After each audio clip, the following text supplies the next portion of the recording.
Hey everyone, before we dive into tonight's story, I want to ask for your help in supporting the channel. If you're enjoying this content, please use your hype points on this video. It genuinely helps more than you could possibly know and makes a massive difference in getting these stories out to more people.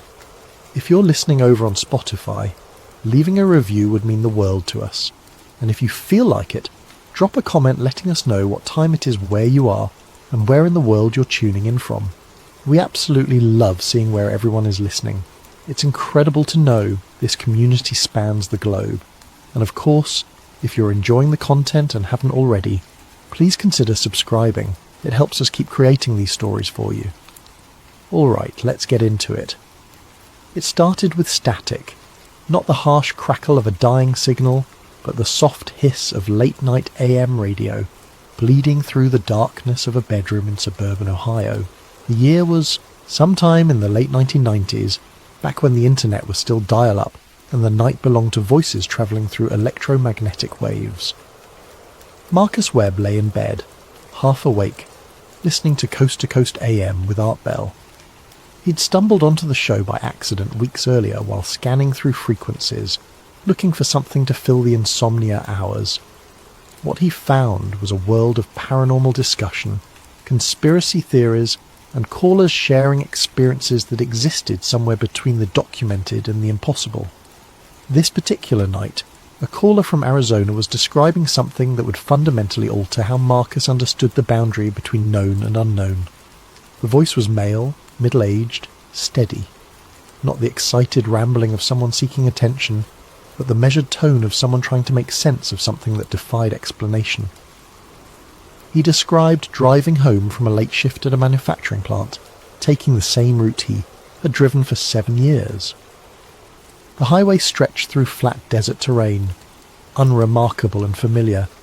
Then he saw it, a massive triangular craft hanging motionless above the road, approximately a quarter-mile ahead. 3 dim lights positioned at each corner, amber in colour, not bright but clearly visible against the night sky. The craft was enormous. The caller estimated the size of a football field, though he admitted distance and darkness made precise measurement impossible. What struck him most was the silence. Complete and absolute silence. He slowed his vehicle, pulled to the shoulder, and watched. The craft remained stationary for what he estimated as 5 minutes, though time felt distorted. Then, without warning, it moved. Not the acceleration of conventional aircraft, but a smooth, deliberate glide that seemed to ignore physics as he understood them. It passed directly overhead, close enough that he could make out a dark surface texture, completely blocking out the stars above. Art Bell, in his characteristically calm manner, asked the question that needed asking. "And you're absolutely certain this wasn't a conventional aircraft? A cargo plane, perhaps? Or military transport?" The caller's response carried a quiet certainty that Marcus would never forget. Planes don't move like this. Planes make noise. Planes have navigation lights that blink. This thing was silent. Completely silent. And those lights didn't blink once. And the way it moved, it was like it was being pulled by something, not propelled. The segment lasted maybe 8 minutes. Art thanked the caller, took another, and moved on to different topics. But for Marcus, something had changed. The description lodged itself in his mind with uncomfortable persistence. Not because it was dramatic or terrifying, but because it was specific. Details that rang with authenticity. A witness who sounded genuinely confused rather than convinced. He couldn't explain why, but he knew he would. Be listening more carefully from that night forward. Chapter 1. The pattern in the calls. Over the following weeks, Marcus developed a ritual. He would finish his shift at the bookstore where he worked, drive home, and tune in to Coast AM, listening through the night until sleep finally claimed him, or dawn broke, whichever came first. And he began noticing something. The black triangles kept appearing in caller testimonies, not every night, but regularly enough to establish a pattern. A woman from Nevada describing the same shape hovering over her rural property. A retired police officer from Illinois recounting a sighting during a routine patrol. a college student from Texas who witnessed the craft while driving home from a late study session. The details were remarkably consistent. Triangular shape, always equilateral or nearly so. 3 lights at the corners, typically amber or red, occasionally white. Size estimates varied from large to absolutely massive. Movement that defied conventional aerodynamics, hovering motionless or gliding smoothly at low speeds. And always, that defining characteristic, absolute silence. What struck Marcus most wasn't the similarity of the descriptions, though that was significant. It was the tone of the callers. These weren't people excited about seeing something extraordinary. They weren't seeking validation or attention. They sounded genuinely confused, sometimes disturbed, as if the experience had violated their understanding of how the world worked. A caller from Oregon, a software engineer named Thomas, described his sighting with technical precision. He had been walking his dog late one evening when he noticed the stars being blocked out in a triangular pattern. Looking up, he saw the craft hovering perhaps 300 feet above the neighbourhood. He estimated he watched it for 12 minutes. He noted the lack of air displacement, the absence of any heat signature visible to the naked eye, and the unsettling realization that something that large should have been generating some kind of atmospheric disturbance. "I kept waiting for the sound to hit," Thomas said. "Like when you see lightning before you hear thunder. I thought maybe the sound just hadn't reached me yet, but it never came. That thing was right there, and it made no sound at all." Another caller, an elderly woman from Florida named Patricia, described waking at 3 a.m. to find her bedroom illuminated by amber light. Looking through her window, she saw a triangular craft hovering directly above her house, low enough that she could make out panel seams on the underside. She watched for approximately 20 minutes before it slowly drifted away, moving south toward the Gulf Coast. "I wasn't frightened," she said. "I don't know why. I should have been terrified, but I just felt calm. Like whatever it wasn't interested in me. I was just there, and so was it." The sightings spanned geography with no apparent pattern, urban areas, rural communities, coastlines, mountains, deserts. The United States saw the majority of reports, but international callers began sharing similar experiences. Someone from the United Kingdom describing a sighting near a military installation. A caller from rural France recounting an encounter while driving through countryside late at night. Marcus started keeping notes. Not organised research exactly, just a spiral notebook where he jotted down details. Dates when possible, though many callers didn't provide them. Locations, descriptions, the small details that repeated across testimonies. He noticed something else too. These witnesses didn't sound like they had been comparing notes. They didn't use the same phrases or reference each other's sightings. Each account felt independent, isolated, personal, yet the descriptions aligned with uncomfortable precision. Chapter 2. The Belgium Wave. Marcus's casual interest evolved into something more systematic when he stumbled across a reference he couldn't ignore. A caller mentioned Belgium, specifically the Belgian UFO wave of the late 1980s to early 1990s. The caller suggested that anyone interested in triangular craft should research what happened there, because it was the most thoroughly documented mass sighting event in modern history. Marcus spent his next day off at the public library. What he found was extraordinary, not because it was sensational, but because it was official. This wasn't fringe testimony or anonymous reports. This was documented, investigated, and acknowledged by legitimate authorities. The Belgian UFO wave began in late November of 1989 and continued intermittently for several years. Thousands of witnesses across Belgium reported seeing large triangular craft, often hovering at low altitude over populated areas. The descriptions matched what Marcus had been hearing on Coast to Coast with: disturbing accuracy, dark triangular shapes, lights at the corners, silent movement, hovering capability. But Belgium went further. The Belgian Air Force took the reports seriously enough to scramble F-16 fighter jets on multiple occasions. Military radar installations tracked unidentified objects displaying flight characteristics that exceeded known aircraft capabilities. Speed, acceleration, altitude changes that shouldn't have been possible. On one notable night in late March of 1990, multiple radar installations tracked an object for over an hour. The craft was detected moving at speeds ranging from hovering to extreme velocity, making 90-degree turns that would have destroyed any conventional aircraft through G-force alone. F-16s were scrambled. Pilots achieved radar lock multiple times. Each time the object would suddenly drop in altitude or accelerate beyond the fighter's capability to follow. The Belgian government never claimed to have identified the objects. They acknowledged the sightings, confirmed the radar data, and stated openly that the objects displayed flight characteristics beyond known technology. Then they simply stopped discussing it. Marcus found transcripts of press conferences where Belgian Air Force officers described the events with professional restraint. They didn't speculate about alien origin. They didn't claim secret military testing.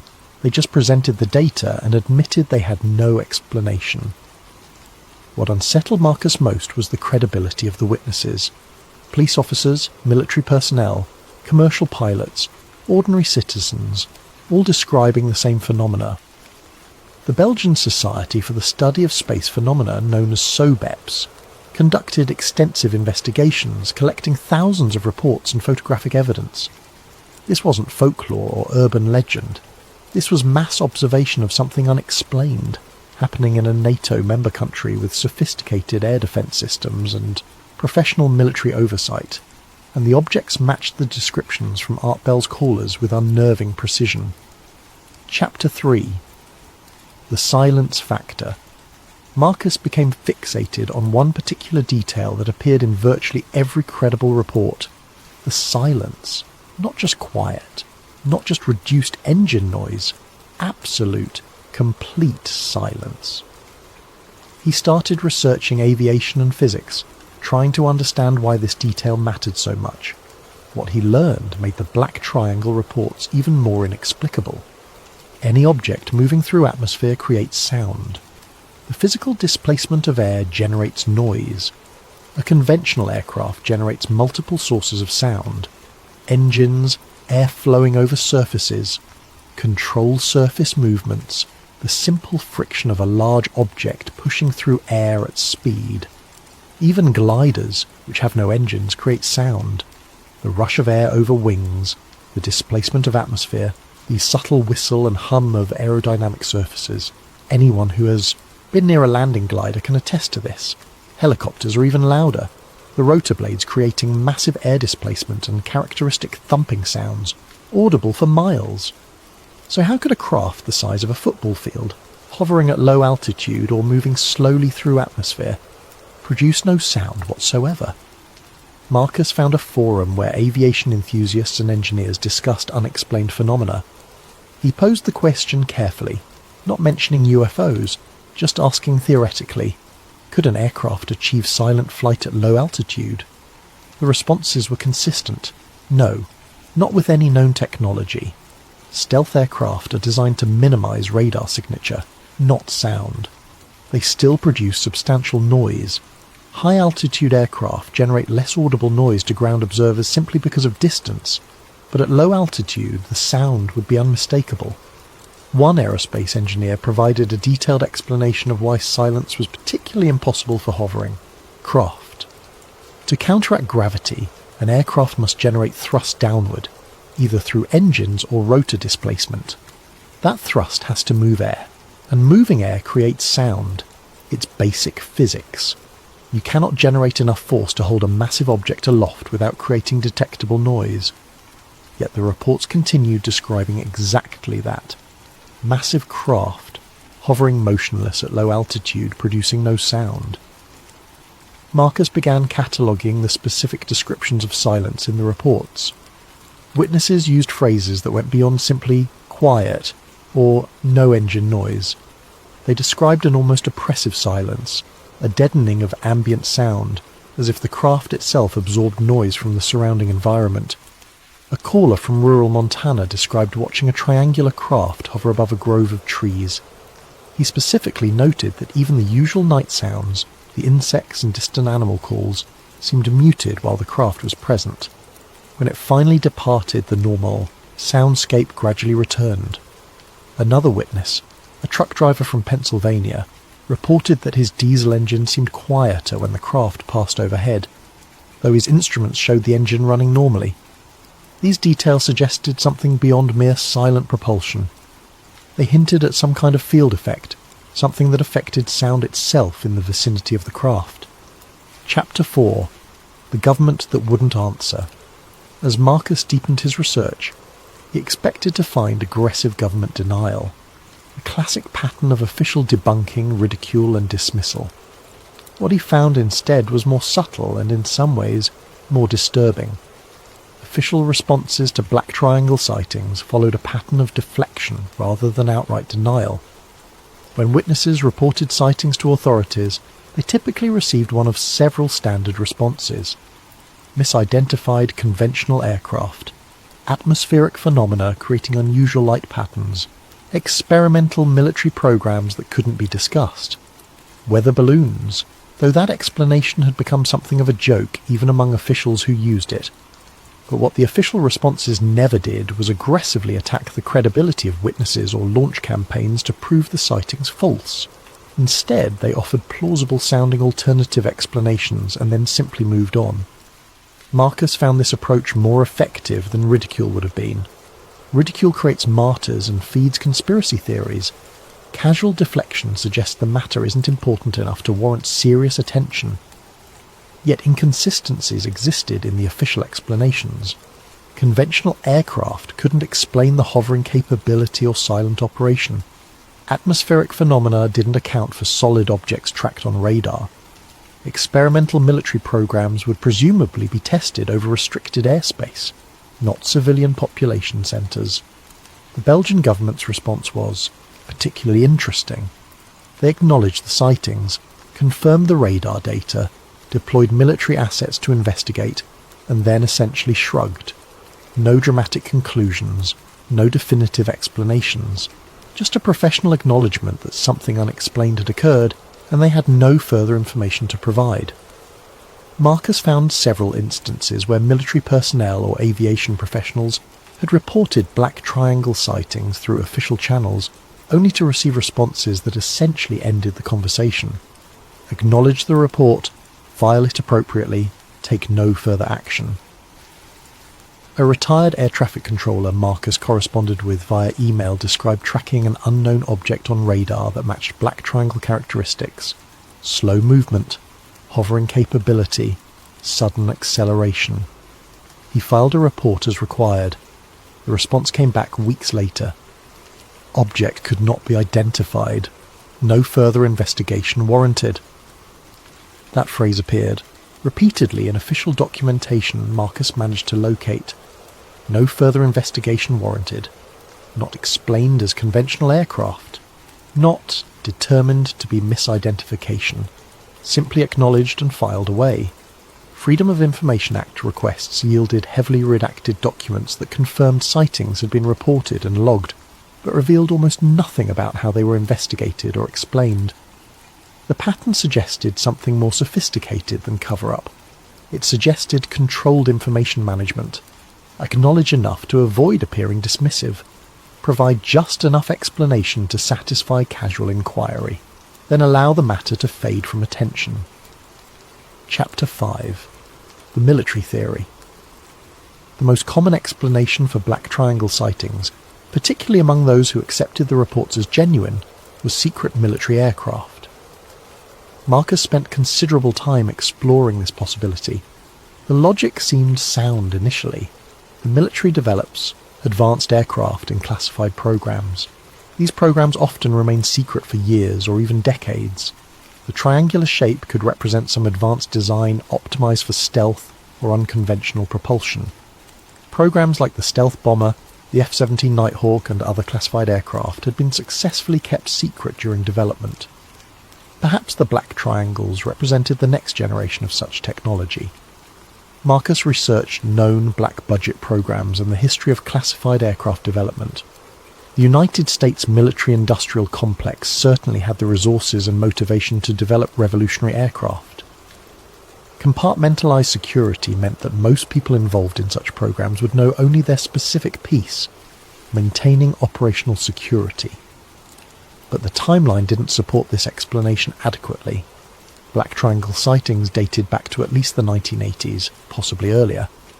If these were experimental aircraft, from that era they would likely have been declassified or deployed operationally by now. The pattern of military technology suggests a development to deployment cycle measured in years, not decades of continued secrecy. Additionally, the flight characteristics reported for Black Triangles exceeded anything that had subsequently appeared in acknowledged military aviation. If the United States or any other nation had developed anti-gravity propulsion or silent hovering technology in the 1980s, why hadn't that revolutionary capability appeared in deployed systems? The geography of sightings also posed problems for the military explanation. Black Triangles were reported over civilian areas worldwide, including countries with no access to American black budget technology. Were the Belgians seeing American secret aircraft? Why would the United States test revolutionary craft over allied nations without coordination? The Belgian government's response suggested they were as confused as the civilian witnesses. Marcus contacted several retired military personnel through online forums, carefully framing his questions to avoid sounding conspiratorial. The responses varied, but a pattern emerged. Some suggested classified programs but couldn't provide specifics. Others expressed skepticism that such revolutionary technology could be developed and tested without any operational deployment decades later. A few acknowledged they had heard persistent rumours about exotic aircraft programs, but had never seen evidence of operational deployment. One former Pentagon analyst made an observation that Marcus found compelling. If we had anti-gravity in the 80s, we wouldn't still be using conventional rockets and jets now. The technology would have revolutionised everything. You can't sit on something that transformative for 40 years without it leaking into other applications. The military explanation remained possible, but it required accepting that some nation had developed physics, defined technology decades ago and never deployed it, never allowed it to influence civilian aerospace development, and maintained perfect secrecy across multiple countries and thousands of witnesses. Chapter 6. The Art Bell connection deepens. Marcus continued his late-night listening ritual, and over time he began noticing something that added another layer of strangeness to the phenomenon. Callers who discussed Black Triangles on Coast to Coast sometimes reported subsequent encounters. Not immediately, and not in a way that suggested deliberate targeting, but frequently enough to form a pattern. Someone would call in describing a sighting from months or years earlier. Weeks later they might call back reporting another encounter. The timing felt too consistent to be coincidental. A caller named Richard from Idaho described seeing a Black Triangle while camping in the summer of 1996. He discussed the experience on air, noting specific details about the craft's movement and appearance. 3 months later he called back. He had seen it again, this time near his home, hovering above the tree line behind his property. Another caller, Jennifer from New Mexico, shared a sighting from early 1998. 2 months after her call, she reported another encounter, this one closer and longer in duration than the first. What disturbed Marcus most was a recurring phrase that appeared across these follow-up calls. I wasn't looking for it. Witnesses would emphasize that they weren't actively seeking another sighting. They weren't skywatching or investigating UFO hotspots. They were simply going about normal activities when the craft appeared again, often in locations or situations that seemed deliberately positioned for observation. One caller described it perfectly. It's like once you see them, they know you can see them, and then they show up again, like they're checking in on you. Art Bell ever. The thoughtful host would sometimes gently probe this aspect, asking callers if they felt the encounters were random, or if there seemed to be some kind of pattern or intention behind repeated sightings. The answers varied, but many callers expressed a gut feeling that the encounters weren't random, not necessarily threatening, but purposeful, as if being seen by these craft was itself meaningful in some way. Marcus began forming a hypothesis that unsettled him. What if the craft weren't hiding at all? What if their apparent visibility to certain witnesses was intentional? The stealth technology clearly existed, given the silent operation and the presumed radar-evading capabilities when desired. If these objects wanted to remain completely hidden, surely they could. So why allow themselves to be seen? Why hover over populated areas, knowing witnesses would observe and report? Why maintain positions over highways, neighbourhoods, infrastructure, in plain view of anyone who happened to look up? The possibility that formed in Marcus's mind was that being seen might be part of the purpose. Not disclosure exactly, but not complete concealment either. A middle ground. Visible enough to be documented, but ambiguous enough to remain officially unexplained. Chapter 7. The behaviour that doesn't match surveillance. Marcus had long assumed that if the black triangles were real, they represented surveillance technology. It was the simplest explanation that fit the observed behaviour. The craft were gathering intelligence, whether for military purposes or something else. But as he compiled more reports and analysed the patterns of behaviour, surveillance started seeming like an incomplete explanation. Surveillance operates on principles of efficiency and discretion. You want to gather information while minimising detection. Modern surveillance can be conducted from high altitude, from orbit, through digital means, in ways that are far less visible than hovering a massive craft over populated areas. Yet black triangles repeatedly positioned themselves in ways that guaranteed observation, not just occasionally spotted, but deliberately maintained in positions where witnesses could see them clearly, sometimes for extended periods. A caller from Virginia described watching a triangular craft hover over a shopping centre parking lot for over 30 minutes. The mall was closed, but security guards, late-night workers, and random passers-by all had clear views.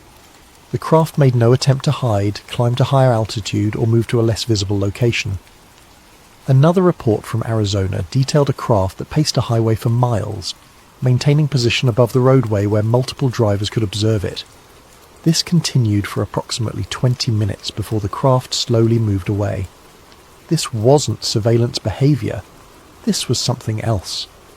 Marcus began examining where the craft positioned themselves. Not random locations, but specific types of areas. Residential neighbourhoods, infrastructure nodes, transportation corridors, population centres.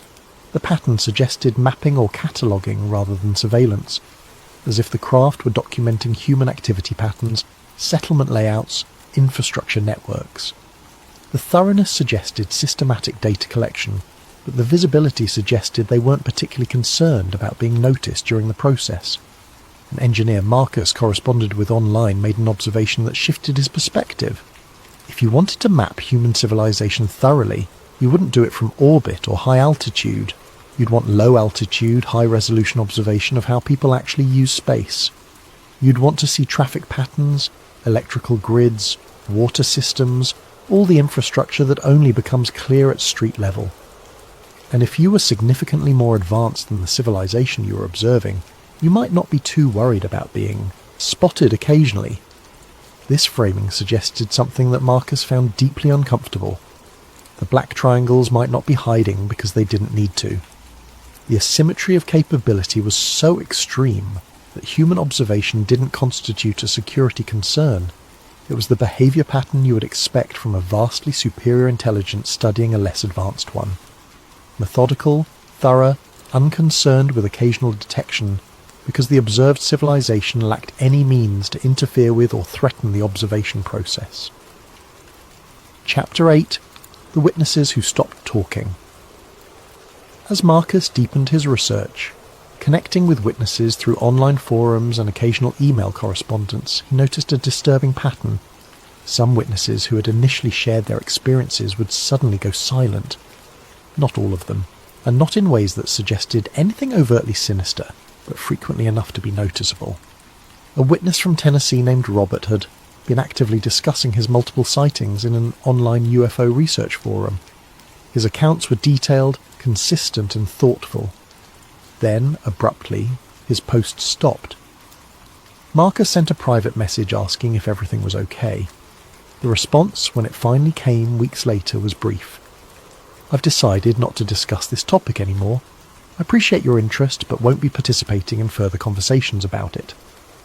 Another witness, a woman named Elizabeth from Colorado, had shared her experience on several platforms, and even given a telephone interview to a UFO research group. Then she deleted her posts and stopped responding to messages. When Marcus managed to reach her by phone months later, she was polite but firm. "I just don't want to talk about it anymore. Nothing happened to me. I just don't see the point in continuing to discuss something I can't prove and that most people don't believe anyway." Some witnesses reported more concrete reasons for their withdrawal, follow-up visits from individuals claiming to be military or government officials, questions about their sightings that felt more like interrogations than friendly inquiry, suggestions that continued discussion might not be in their best interest. One witness described receiving a visit from two men in civilian clothing who showed identifications suggesting federal affiliation. They asked detailed questions about his sighting, seemed particularly interested in any photographs or video he might have taken, and mentioned that spreading unverified information about military aircraft could potentially be problematic. They were polite, even friendly, but the message was clear. Other witnesses reported no direct contact but experienced social consequences, ridicule from friends and family, concern from employers about the employee's judgment, the subtle message that being that person who believes in UFOs came with social costs. Marcus began to understand that silencing witnesses didn't require conspiracy or intimidation. Social pressure and self-preservation instincts were often sufficient. If sharing your experience brought more negative consequences than positive engagement, why continue?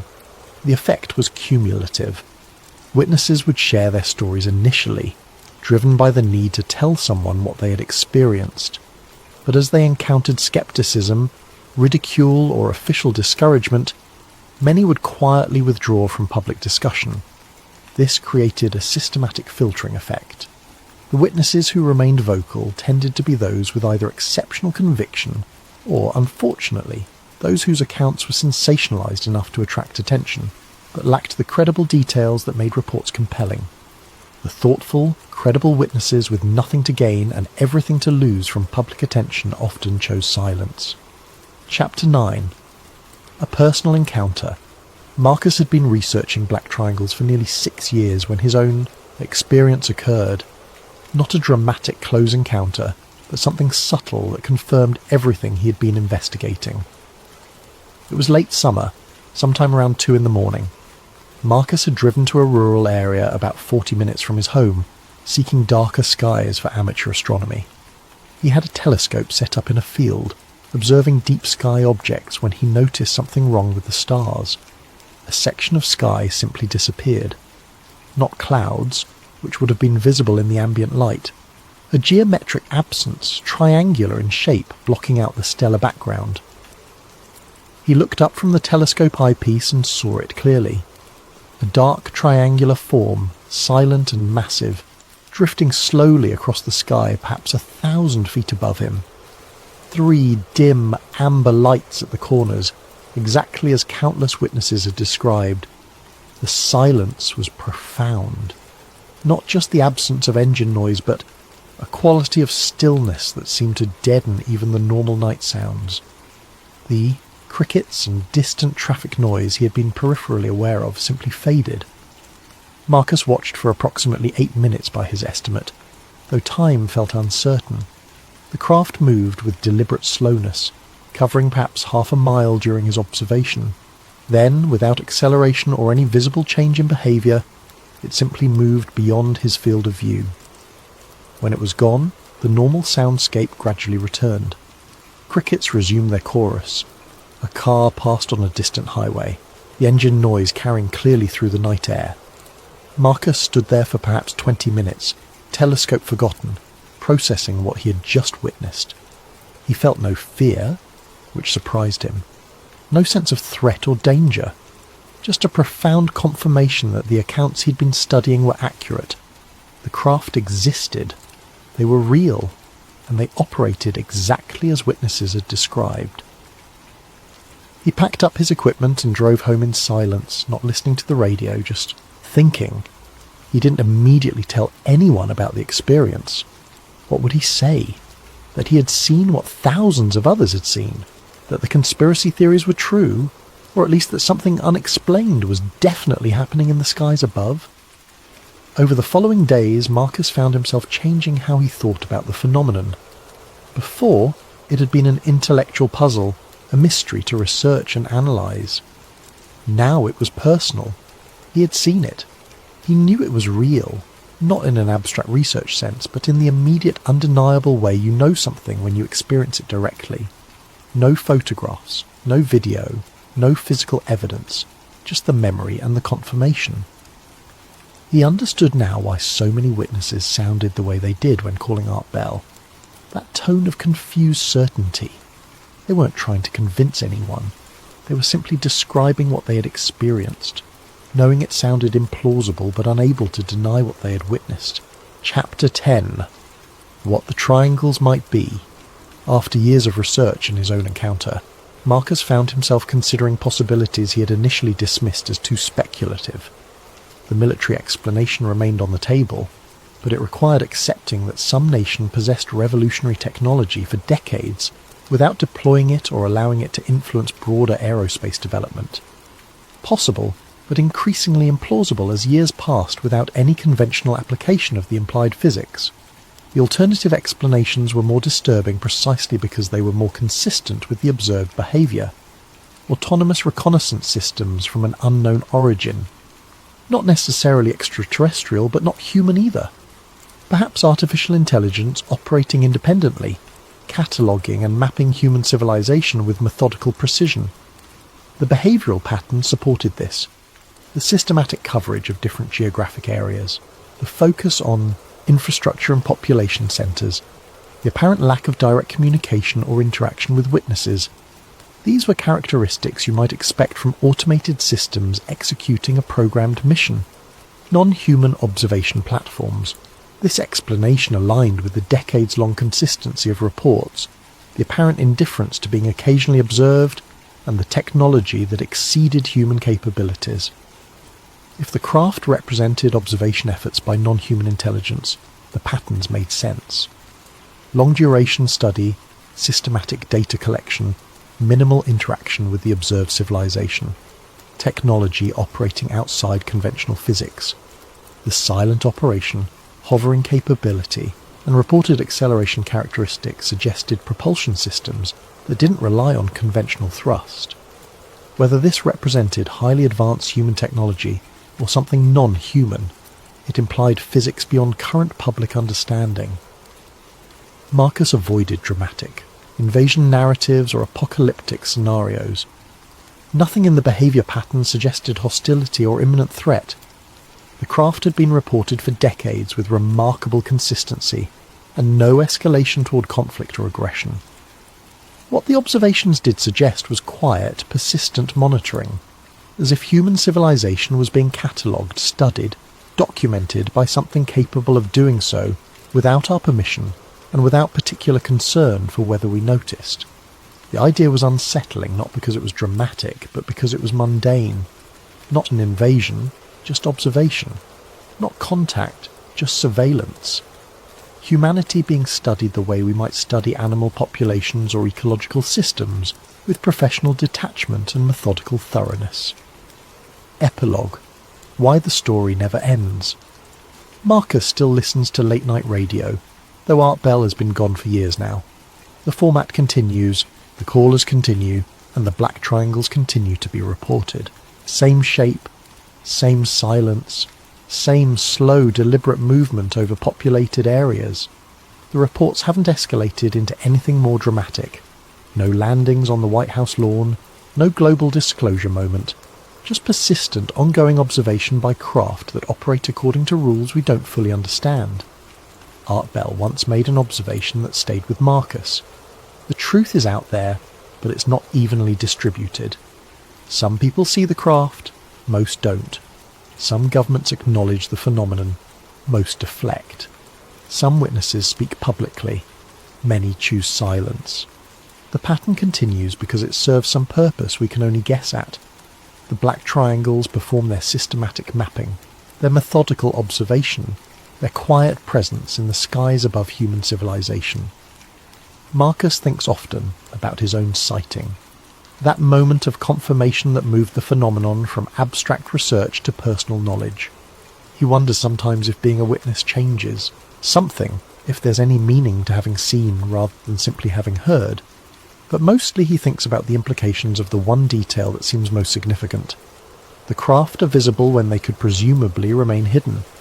If they wanted complete secrecy, surely they could achieve it. The technology that allows silent hovering and physics-defying movement would certainly allow better concealment. But they don't hide completely. They allow themselves to be seen, regularly and consistently, by thousands of witnesses over decades. That choice, if it is a choice, suggests something about intention. Not disclosure exactly, but not total concealment either. A middle ground. Visible enough to be documented, but ambiguous enough to remain officially unexplained.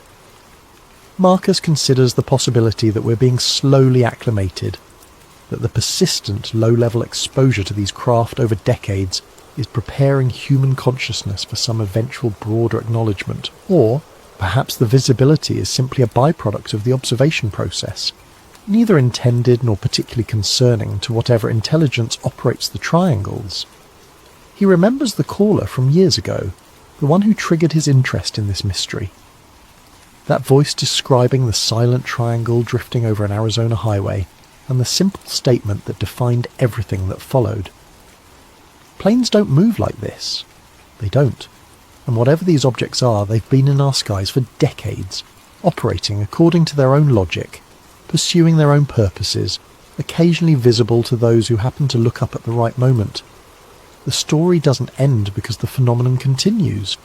Black triangles are still reported today by credible witnesses describing consistent details across vast geographic and temporal spans. Marcus has stopped trying to convince anyone of anything. He shares information when asked, conducts his research quietly, and accepts that most people will remain unaware or unconvinced until they have their own experience. The final thought that occupies his mind is perhaps the most unsettling aspect of the entire mystery. If they wanted to stay hidden, we would never see them.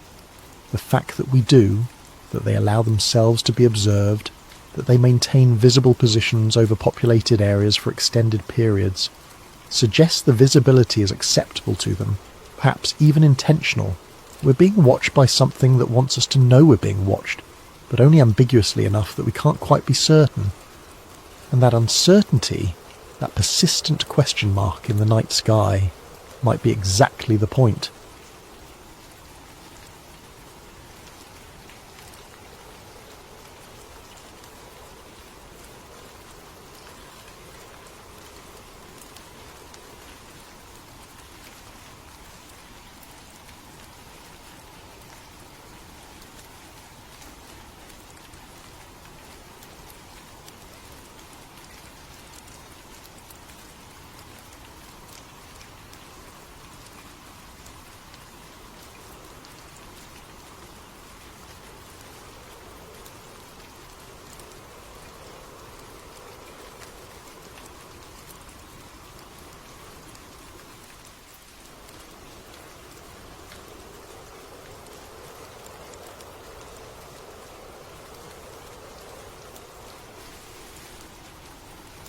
Before we begin tonight's investigation, if you're enjoying this content, please consider using your hype points on this video. It helps the channel more than you could possibly know, and it allows us to keep bringing you these deep dives into the unexplained. Also, if you'd like, drop a comment letting us know what time it is where you are and where in the world you're listening from. We absolutely love seeing where everyone is tuning in from around the globe. And a special thanks to Justin for suggesting this story. Now, let's get into it. Intro. The Discovery. December 2020. National Archives, College Park, Maryland. The fluorescent lights hummed their familiar drone as Laura Benton wheeled another cart of Cold War materials into the processing room. After 16 years as an archivist, she'd developed a rhythm, log the box number, check the inventory list, remove each item, photograph, digitize, refile, repeat. She'd processed thousands of documents this way: missile telemetry data, reconnaissance photographs, strategic planning memos, the bureaucratic detritus of the nuclear age, now declassified and catalogued for researchers who would probably never look at most of it. Box CW-4789L contained film reels from Johnston Atoll, the remote Pacific island that had served as a launch site for high-altitude nuclear tests in the early 1960s.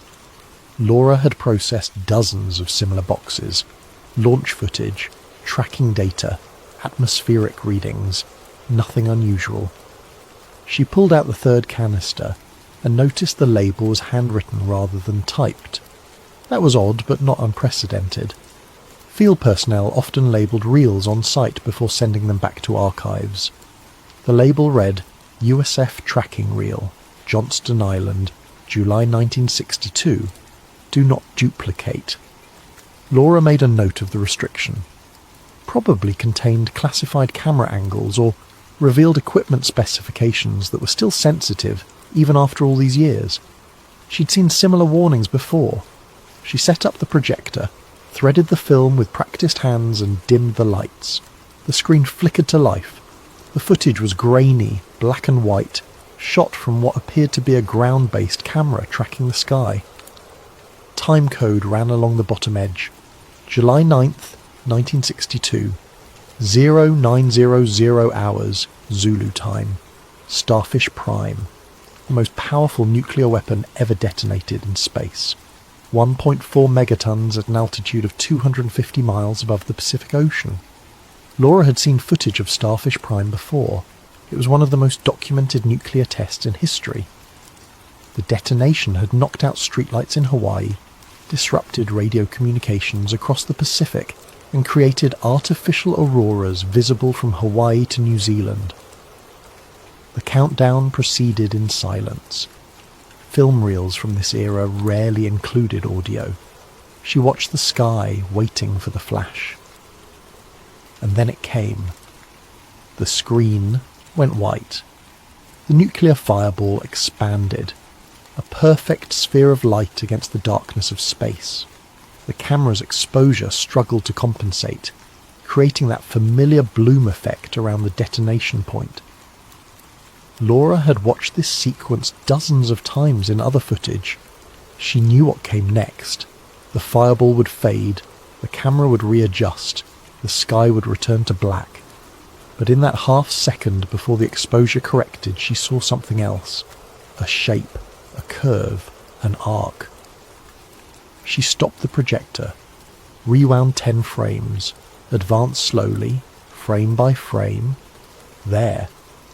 The nuclear flash had illuminated something above the detonation point. Something massive. Something that shouldn't have been there. It wasn't clouds. The curvature was too regular, too precise. It wasn't aurora. The edges were too defined. It wasn't an artifact of the film. The shape remained consistent across multiple frames, with three-dimensional depth and shadow. It was a structure. Laura felt her pulse quicken. She advanced the film frame by frame, studying the shape.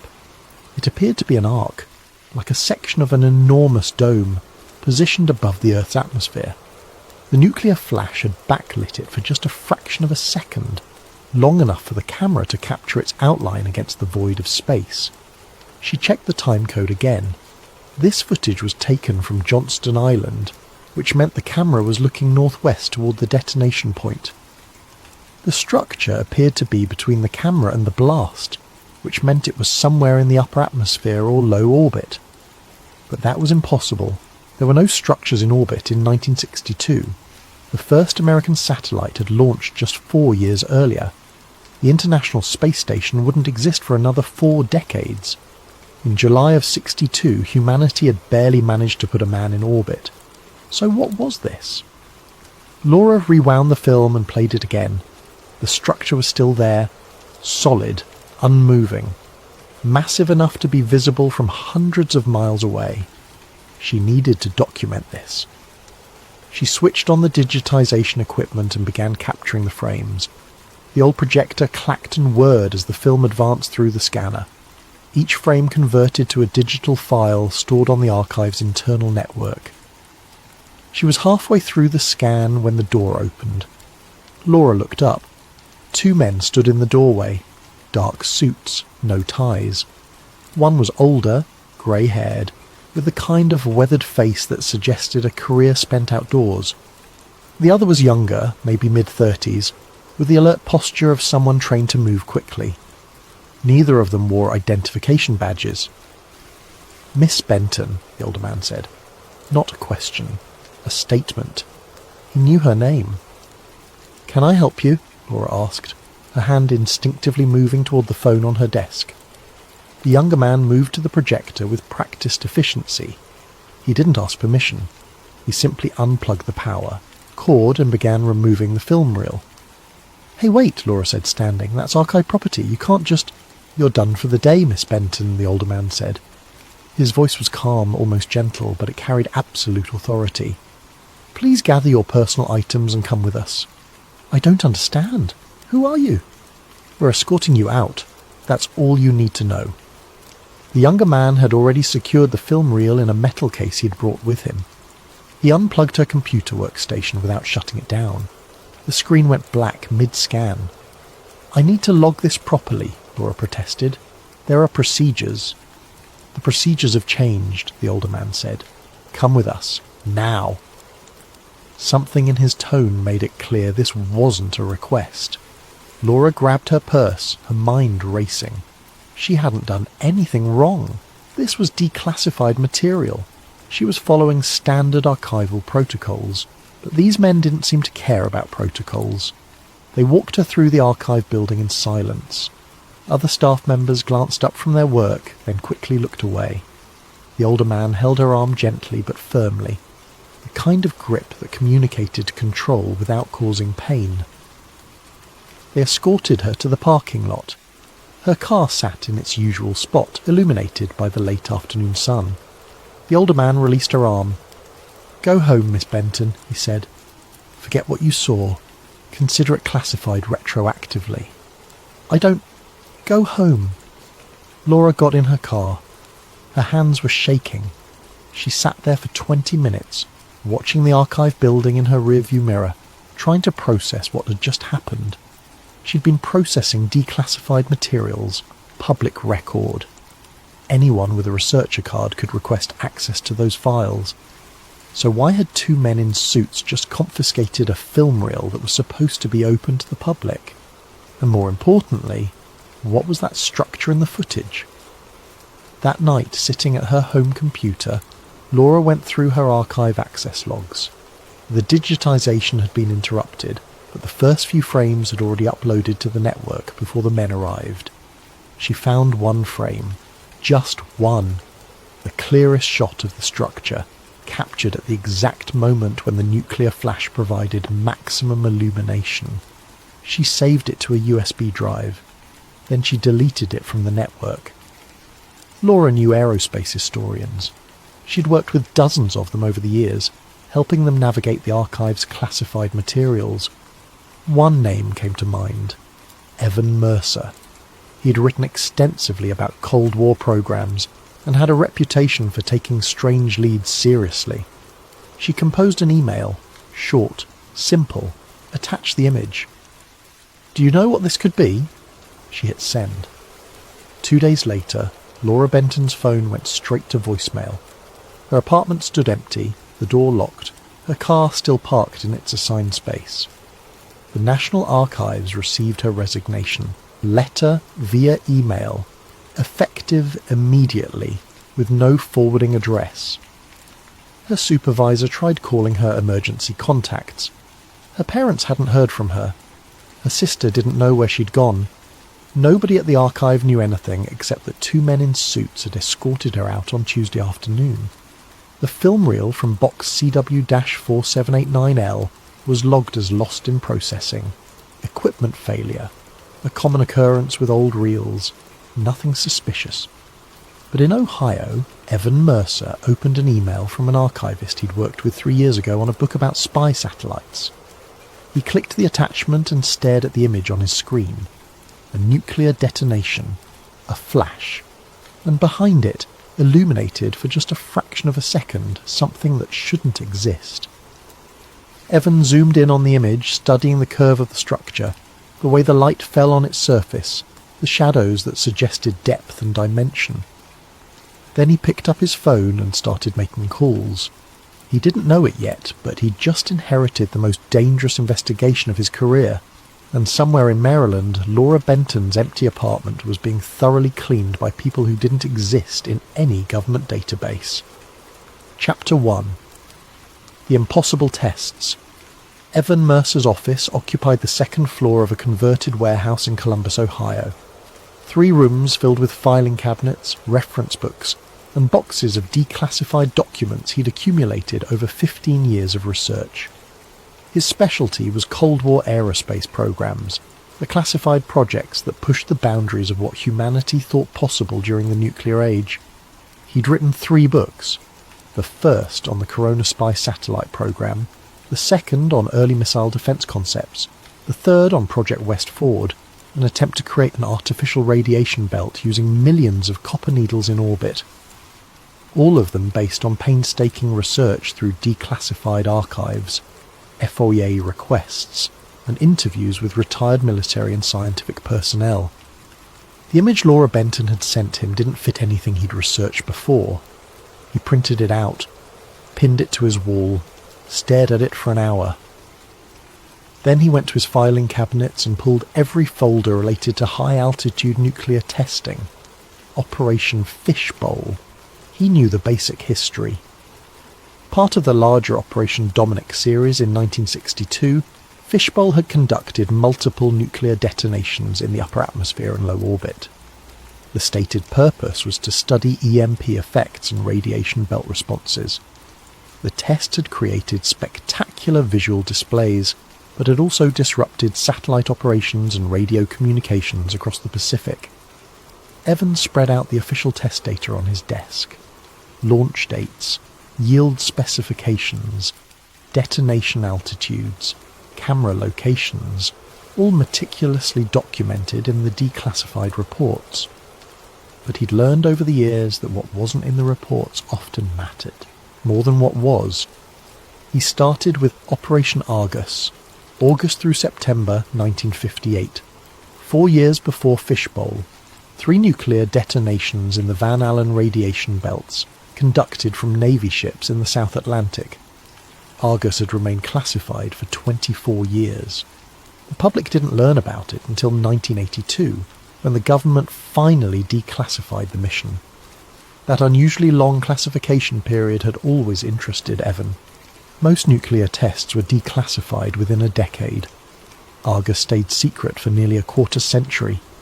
He'd obtained the Argus technical reports years ago for his Project West Ford book. He pulled them out now and read them with fresh eyes.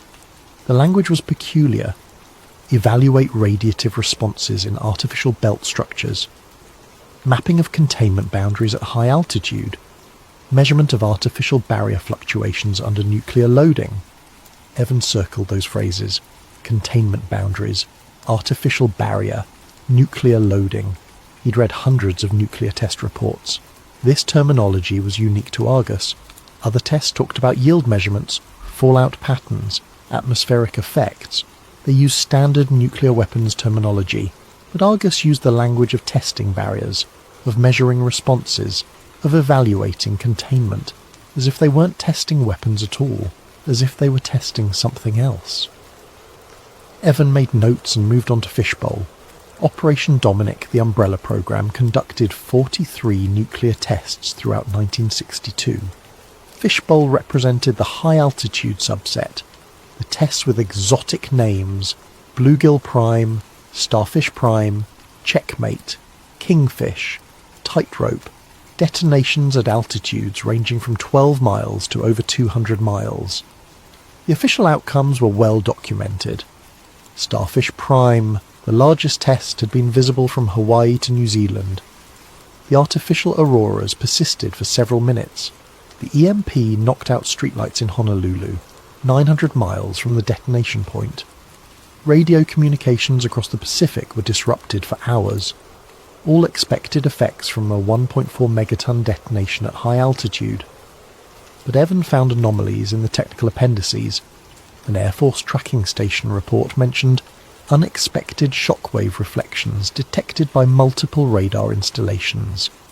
A Navy camera operations log noted persistent equipment anomalies requiring calibration review after Bluegill Prime. A Los Alamos radiation measurement summary referenced secondary energy returns inconsistent with atmospheric models. These weren't headline findings. They were buried in footnotes and appendices, the kind of technical minutiae that most researchers skipped over. But Evan had learned to pay attention to footnotes. That's where the interesting questions lived. He cross-referenced the radar reports. 3 separate installations had detected the anomalous reflections. All at approximately the same altitude, right around 200 miles above Earth's surface, the same altitude where Laura's photograph showed the structure. Evan pulled the personnel files next.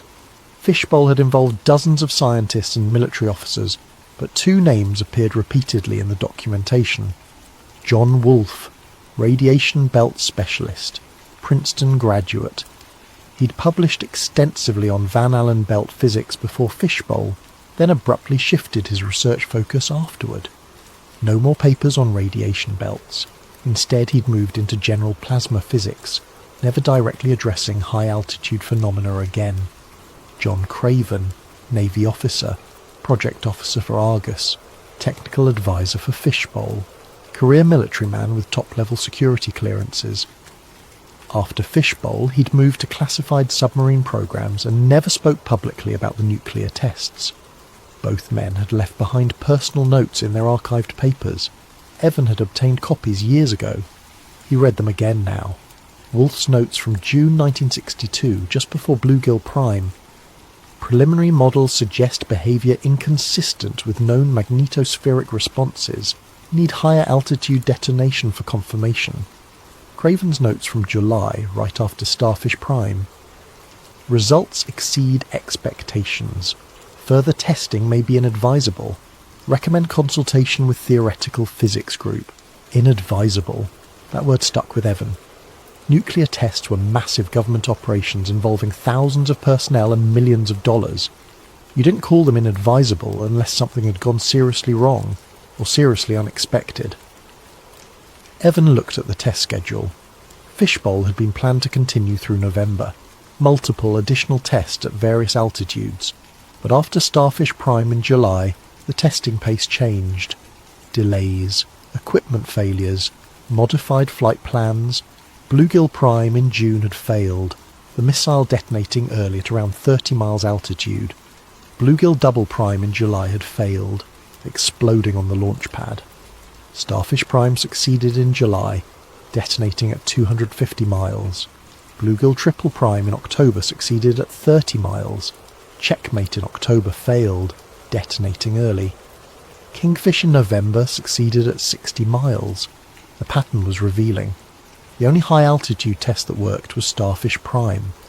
Everything after that stayed below 100 miles, and half of those tests failed, as if something was stopping them from going higher. Evan made a timeline on his whiteboard. Argus in 58, 4 years of apparent analysis, then Fishbowl in 62, focusing on even higher altitudes. One successful high-altitude test, then a sudden shift to lower altitudes and multiple failures. He stepped back and looked at the timeline. It looked less like a testing program and more like an escalation followed by a retreat. As if they'd tried something at high altitude and gotten a response they didn't expect. He needed to know what the scientists had been thinking before and after these tests. The official reports would be sanitized. But scientists kept personal correspondence. They shared preliminary findings with colleagues. They wrote conference papers and grant proposals. Evan started with James Van Allen. Van Allen had discovered the radiation belts in 1958 using data from the Explorer satellites. The belts bore his name. He was the world's foremost expert on near-Earth radiation environments. If anyone would understand what was happening during these high-altitude tests, it would be Van Allen. And Van Allen's public statements showed a curious pattern. Before Argus, he'd been vocal about the dangers of nuclear testing in space. He'd written op-eds calling the tests reckless experimentation. He'd testified before Congress, warning that we didn't fully understand the radiation belts and shouldn't disturb them with nuclear weapons. Then Argus happened. After Argus, Van Allen went quiet for several months. No more op-eds, no more public warnings. When he finally spoke about high-altitude testing again, his position had shifted. By early 1962, just months before Fishbowl, Van Allen publicly supported the tests. He called them necessary for scientific understanding of near-Earth space environment. This was a complete reversal. Scientists changed their minds based on new evidence, certainly, but Van Allen's shift was abrupt and unexplained. He'd gone from calling the tests reckless to calling them necessary, with no public explanation of what had changed his mind. Evan had obtained Van Allen's archived correspondence from the University of Iowa years ago for background research. He'd skimmed through it then, looking for information about the Explorer satellites. Now he read it more carefully, focusing on the period between Argus and Fishbowl. Most of the letters were routine academic business. Conference invitations, peer review requests, graduate student recommendations, but one letter, dated April 1962, stood out. It was addressed to a colleague at Los Alamos. The main body discussed a proposed symposium on space plasma physics. Standard stuff. But in the second paragraph, almost as an aside, Van Allen had written, "Our earlier assumptions about the belt's origins may require serious revision. I hesitate to discuss this in writing, but the implications of the Argus data suggest phenomena we hadn't considered. I hope we can discuss this in person at the symposium." Evan read that paragraph 5 times. Earlier assumptions about the belt's origins may require serious revision. Van Allen had discovered the radiation belts. He'd published the definitive papers on their structure and properties. Those belts were named after him. If he was saying the assumptions about their origins needed revision, that meant something fundamental had changed. Something he'd learned from Argus. Something he hesitated to discuss in writing. Evan picked up his phone and called the University of Iowa Physics Department. After several transfers, he reached the archivist responsible for Van Allen's papers. "I'm looking for any additional correspondence from Van Allen in 1962, Evan said, "particularly anything related to high-altitude nuclear testing." "We have the collection you already accessed," the archivist said. "That should include everything from that period." "Are there any restricted materials? Anything that wasn't released?" A pause. "There are some letters that were donated with restrictions. Family request. They won't be available until 2050. "What's in them?" "I can't discuss restricted materials, but I can tell you they're mostly personal correspondence, nothing scientific." "Did Van Allen write anything else about Argus or Fishbowl?" "Not in the unrestricted collection. He gave several talks about the tests, but those were general discussions. No technical details." Evan thanked her and hung up. Van Allen had been careful. Whatever he'd learned from Argus, whatever had made him change his position on high-altitude testing, he'd kept it out of his archived papers, but he'd changed his position for a reason. Evan looked at the photograph on his wall. The structure, the arc, the impossible object that shouldn't exist at 200 miles altitude in 1962. He thought about containment boundaries and artificial barriers, about scientists changing their positions, about tests that succeeded once and then failed repeatedly. And he realized something that made his chest tighten. What if Fishbowl wasn't a weapons test at all? What if it was an attempt to break through something? Chapter 2. The scientists who knew Evans spent the next 2 weeks filing Freedom of Information Act requests. He'd done this hundreds of times for his books and consulting work. The process was tedious but usually productive. Government agencies were required by law to respond, though they often heavily redacted sensitive information. He requested all documents related to high-altitude nuclear testing, between 1958 and 1965.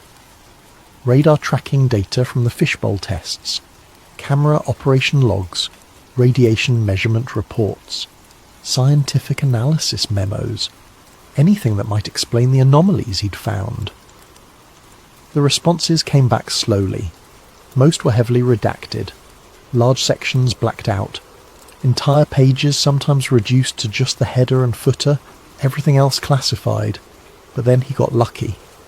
One document came back completely unredacted, a Los Alamos National Laboratory internal memo that had been declassified in 1998 but never properly catalogued.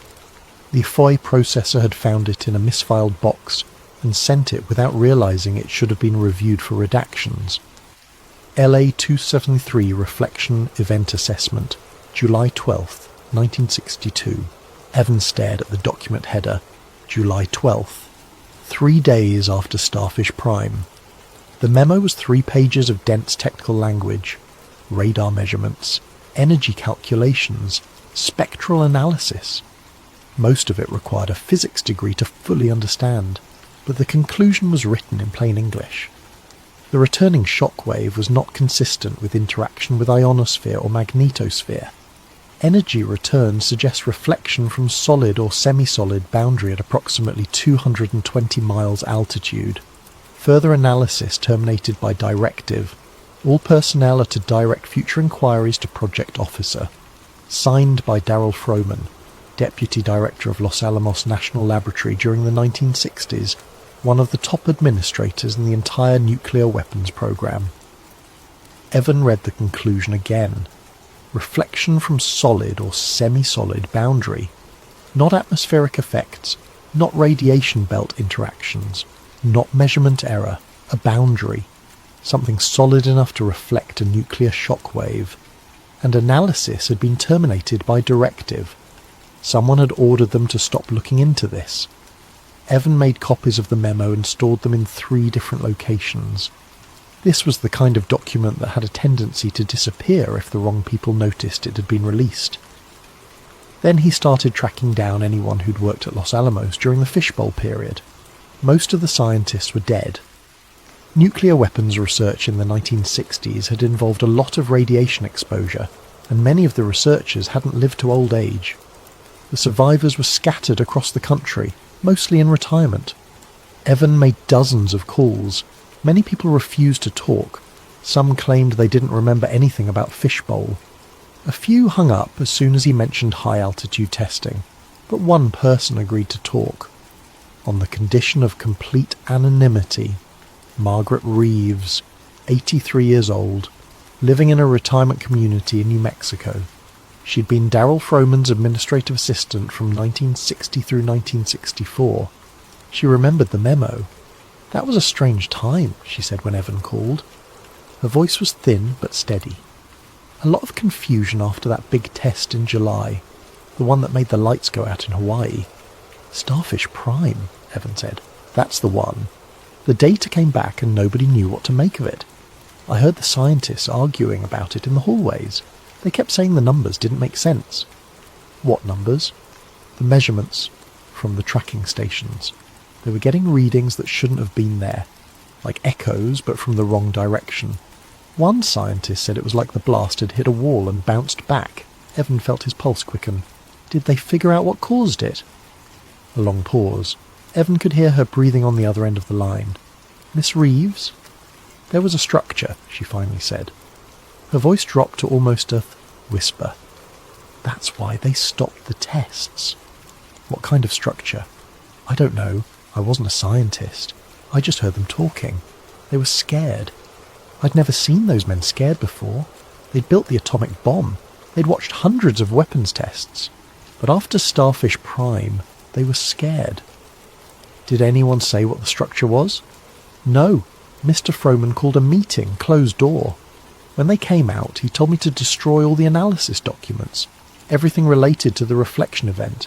He said it was being classified at a higher level." "But you remember the memo?" "I typed it before the classification order came down. That was the last official analysis they did. After that, everything went quiet." "Why did they stop?" Another long pause. "Miss Reeves, please, why did they stop the tests?" "Because they realised they weren't alone," she said quietly. "That's what Mr. Frohman told me. He said humanity wasn't alone, and we just tried to attack something we didn't understand. He told me to forget everything I'd seen, for my own safety." "Did he say who built the structure?" "No, he wouldn't talk about it after that. None of them would. It was like a wall of silence came down. Even the scientists who'd been arguing in the hallways stopped discussing it. Someone put pressure on them, high-level pressure." Evan had more questions, but Margaret ended the call.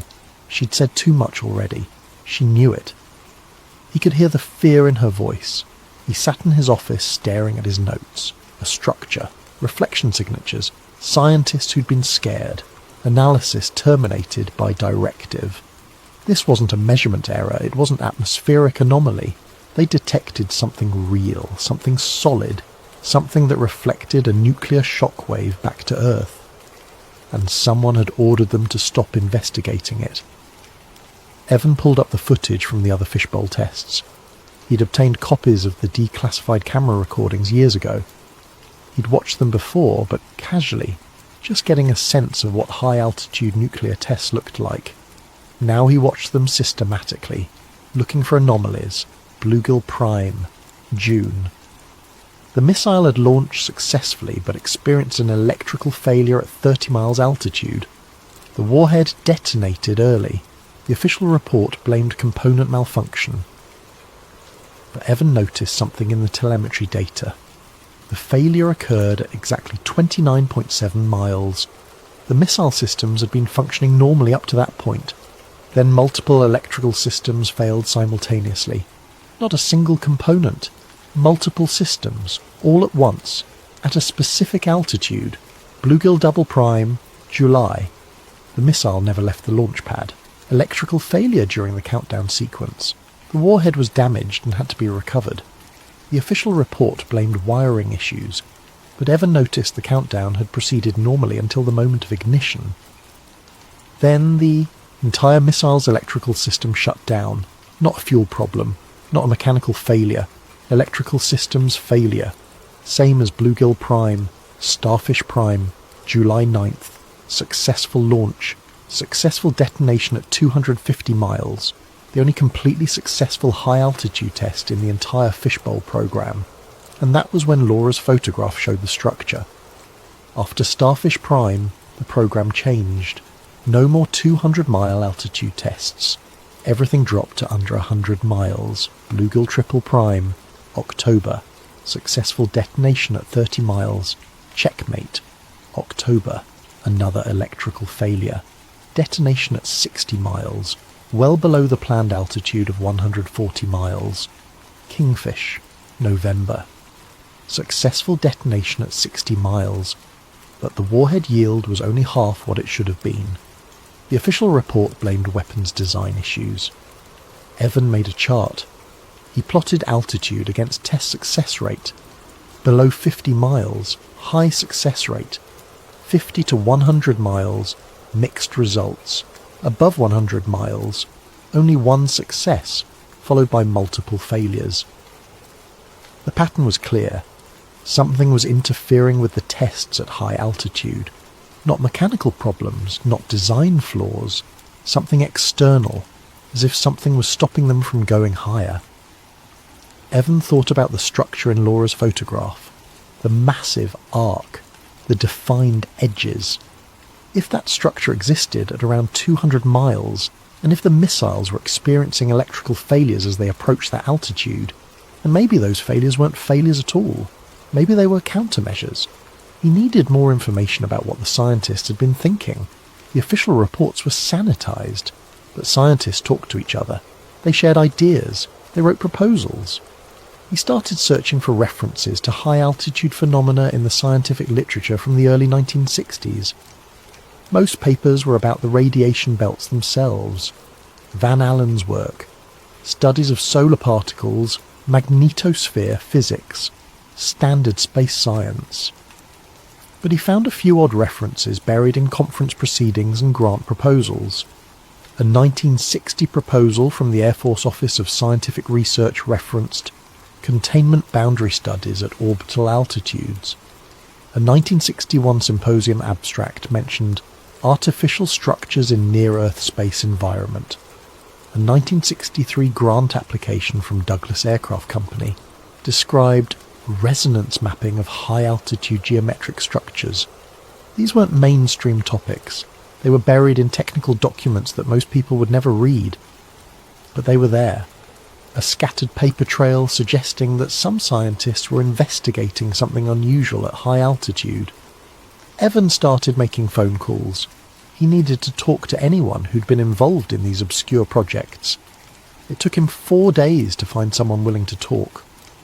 Richard Torres, retired engineer from Douglas Aircraft Company, 78 years old, living in Henderson, Nevada, just outside Las Vegas. He'd worked on classified aerospace projects throughout the 1960s. "You're asking about some pretty old stuff," Torres said when Evan called. "Most of it's probably still classified." "I'm just trying to understand some anomalous data from the fishbowl tests," Evan said carefully. "I found a reference to resonance mapping work at Douglas in '63. Was that related to the nuclear tests?" A long silence on the other end. "Mr. Torres?" "I worked on something in '63, Torres said slowly. "Suborbital resonance mapping system. It was a weird project. We built equipment to measure echo patterns at high altitude. I never knew what it was for. They never told us. We just built the hardware and processed the data." "What kind of data?" "Reflection patterns. We were using high-powered radar to map something above the atmosphere. The signals would go up, hit something and bounce back. We'd measure the return signal and create a map." "A map of what?" "I didn't know at the time. I just processed numbers, created topographical plots, sent the results up the chain. But the plots showed structure, geometry, regular patterns at specific altitudes." Evan's heart rate increased. "What kind of altitude?" 200 to 240 miles, right in the lower orbital range. The structure was massive, curved, like we were mapping the inside of a sphere. "Did anyone ever tell you what you were mapping?" "No. The project shut down in November '63. Abrupt termination. They dismantled the equipment, reassigned all the personnel. My supervisor told me to forget I'd ever worked on it." "Do you have any documentation from the project?" "I wasn't supposed to keep anything, but I made copies of some reports. I thought someday people might want to know what we'd been working on. After all this time, I figure the classification has probably expired." Evan felt a surge of excitement. "Would you be willing to share those copies with me?" Another silence. "Can you come to Henderson?" Torres asked. "I don't like talking about this on the phone." 2 days later, Evan was sitting in Richard Torres's living room. The house was modest, filled with photographs of grandchildren and mementos from a long aerospace career. Torres moved slowly, age and arthritis limiting his mobility, but his mind was sharp. He handed Evan a folder. Old photocopies, yellowed with age. The paper stock dated from the 1960s. "Space Cave Preliminary Report, July 1963, the cover page read. Evan opened the folder carefully. The documents inside were marked with security classifications that had probably expired decades ago. He started reading. The first page described the project purpose in careful bureaucratic language. Development of suborbital resonance mapping capability for detection of structured phenomena at high altitude. The second page detailed the equipment specifications, high-powered radar transmitters, sensitive receivers, signal processing equipment, all designed to detect echoes from objects in low orbit. But it was the data section that made Evan's hands tremble. Test results from July 10th through July 30th, 1963 show consistent reflection signatures at altitudes between 210 and 240 miles. Reflection strength indicates solid or semi-solid material with geometric properties. Structure appears symmetrical across multiple measurement angles. Estimated surface area exceeds 10,000 square miles. Curvature analysis suggests spherical or near-spherical geometry with Earth at approximate centre. Material properties unknown. Further study recommended. Evan looked up at Torres. Did you understand what this meant when you wrote it? Torres shook his head. Not at the time. I just processed the numbers. It wasn't until you sent me that photograph that I understood what we'd been looking at. You're saying there's a structure surrounding Earth at 200 miles altitude. That's what the data showed. We weren't mapping the Earth. We were mapping what's above it. Evan turned to the next page. It contained a rough plot of the reflection data, a curved line representing the structure's surface. Measurement points plotted along its length, error bars showing the uncertainty in each measurement. The curvature was consistent with a sphere centered on Earth. If you extended the arc, it would form a complete shell around the planet at approximately 220 miles altitude. What happened after this report? Evan asked. Nothing. That was the last report. 2 weeks later they shut the project down, told us it was budget cuts, but I talked to the other engineers. They detected something, and someone high up decided we shouldn't be looking at it. Do you know who made that decision? No, but it came from somewhere with serious authority. The project had Air Force funding, good funding. Projects like that don't get cancelled unless someone very important wants them cancelled. Evan photographed every page of the report. Torres watched him work, then said something that made Evan's blood run cold. You know what the weird part was? We kept detecting the structure for weeks after the project ended. What do you mean? The equipment was still running for a while. We hadn't dismantled it yet, so I kept taking measurements. Unauthorized, but nobody was paying attention anymore. The structure was still there. Same altitude, same curvature, same reflection properties. Whatever it was permanent, not temporary, not experimental. It had been there all along, and we'd only just noticed it. Evan thought about the timeline. Argus in 58, 4 years of analysis, Fishbowl in 62, trying to reach higher altitudes, Space Cave in 63, mapping what was up there, and then silence, complete shutdown of any investigation. Mr. Torres, in your professional opinion, what was that structure? Torres was quiet for a long moment. When he spoke, his voice was careful, measured. I'm an engineer, not a scientist. I deal with things I can measure and calculate. The measurement said there was structure at high altitude, solid material, geometric patterns, spherical curvature. Those are facts. What it means. He shook his head. That's above my pay grade, but I'll tell you what I think. Someone put something up there, a long time ago, long before we had rockets or satellites, and in the 60s we finally got high enough to notice it. Who put it there? That's the question, isn't it? That's the question they didn't want us asking. Evan thanked Torres and drove back to his hotel. He sat in the parking lot for an hour, looking through the photographs he'd taken of the Space Cave report. Everything pointed to the same conclusion. There was a structure surrounding Earth at high altitude. The military had known about it since at least Argus in 58. They'd tried to investigate it with nuclear weapons in 62. They'd tried to map it with radar in 63. And then they'd classified everything and shut down all research. But why? What was so threatening about a structure in orbit that it required total suppression? Evan thought about Dyson's note from the symposium. Not invasion, containment. They weren't worried about something attacking Earth. They were worried about something keeping humanity confined. A cage, a barrier, a wall between us and the rest of space, and the government had decided we weren't ready to know about it. Chapter 3. The Hidden Programs. Back in his office, Evan pinned the Space Cave report photographs to his wall next to Laura's image. The structure in the photograph matched the description in the report. Same altitude, same curvature, same geometric properties.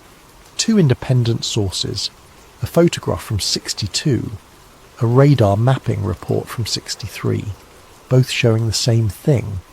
But he needed to know more about the government's response. How had they organised the cover-up? Who was involved? What programs had been created to study this phenomenon in secret? He started searching for references to high-altitude research programs from the 1960s. Not the public programs like Mercury and Gemini, the classified ones, the programs that existed in budget documents but nowhere else. Project Defender caught his attention first. Defender had been an early missile defense initiative from the late 1950s and early 60s. The official goal was to develop systems for shooting down Soviet ICBMs. Evan had written about Defender in his second book. He thought he knew the program well, but when he requested the complete archive of Defender documents, he found references he'd missed before. Sky Shield, Phase 2, Containment Interference Studies.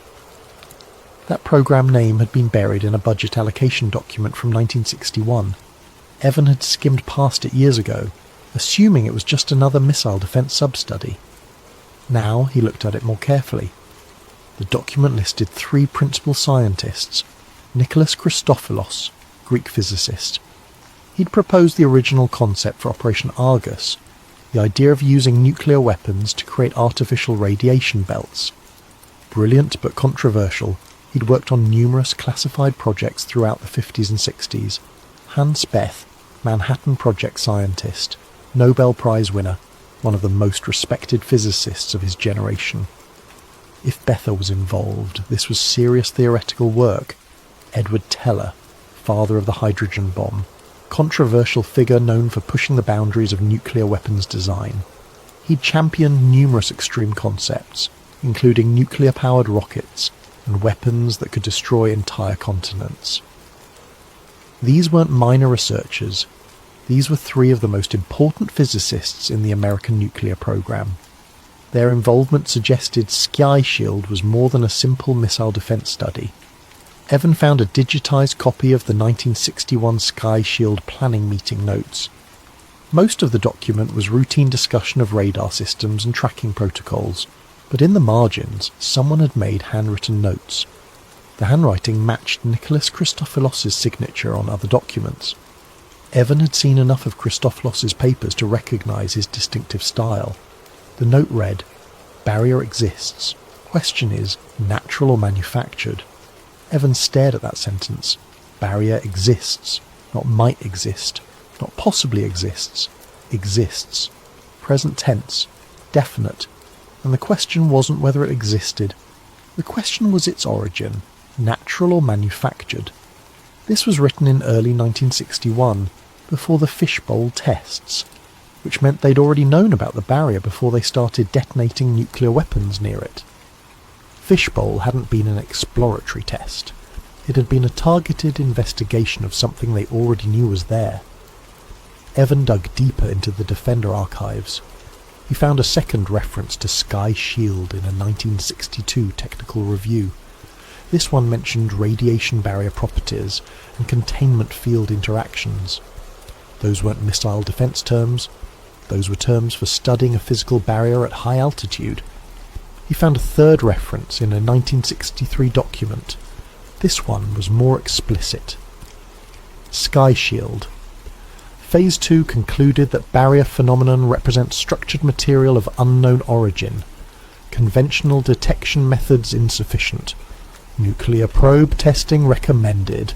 See Operation Fishbowl results for preliminary data. There it was. Direct confirmation that Sky Shield and Fishbowl were connected. They'd been studying the same barrier, and Fishbowl had been the nuclear probe testing phase.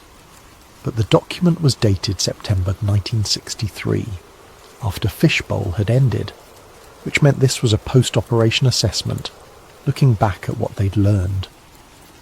Evan searched for any Sky Shield documents after 63. He found nothing. The program appeared to have ended abruptly, just like Space Cave. As if someone had decided all investigation should stop. He needed to find other programs that might have been studying this. The government wouldn't just give up on something this significant. They'd continue investigating, but under different program names, deeper classification, compartmentalized security. He started looking for references to atmospheric or orbital research in the mid-1960s. Anything that seemed unusually classified or involved the same scientists who'd worked on Sky Shield. He found several curious program references. Project HARP, High Altitude Research Program. Official purpose was studying ballistics and satellite deployment, But one budget document mentioned barrier penetration studies, Project GREAT, geophysical research at extended altitude trajectories. This one was explicitly about launching probes above 200 miles, but funding ended abruptly in late 1962. Project Upshot, classification level so high that most documents just reference the program name without describing its purpose. But one personnel transfer order mentioned orbital boundary investigations.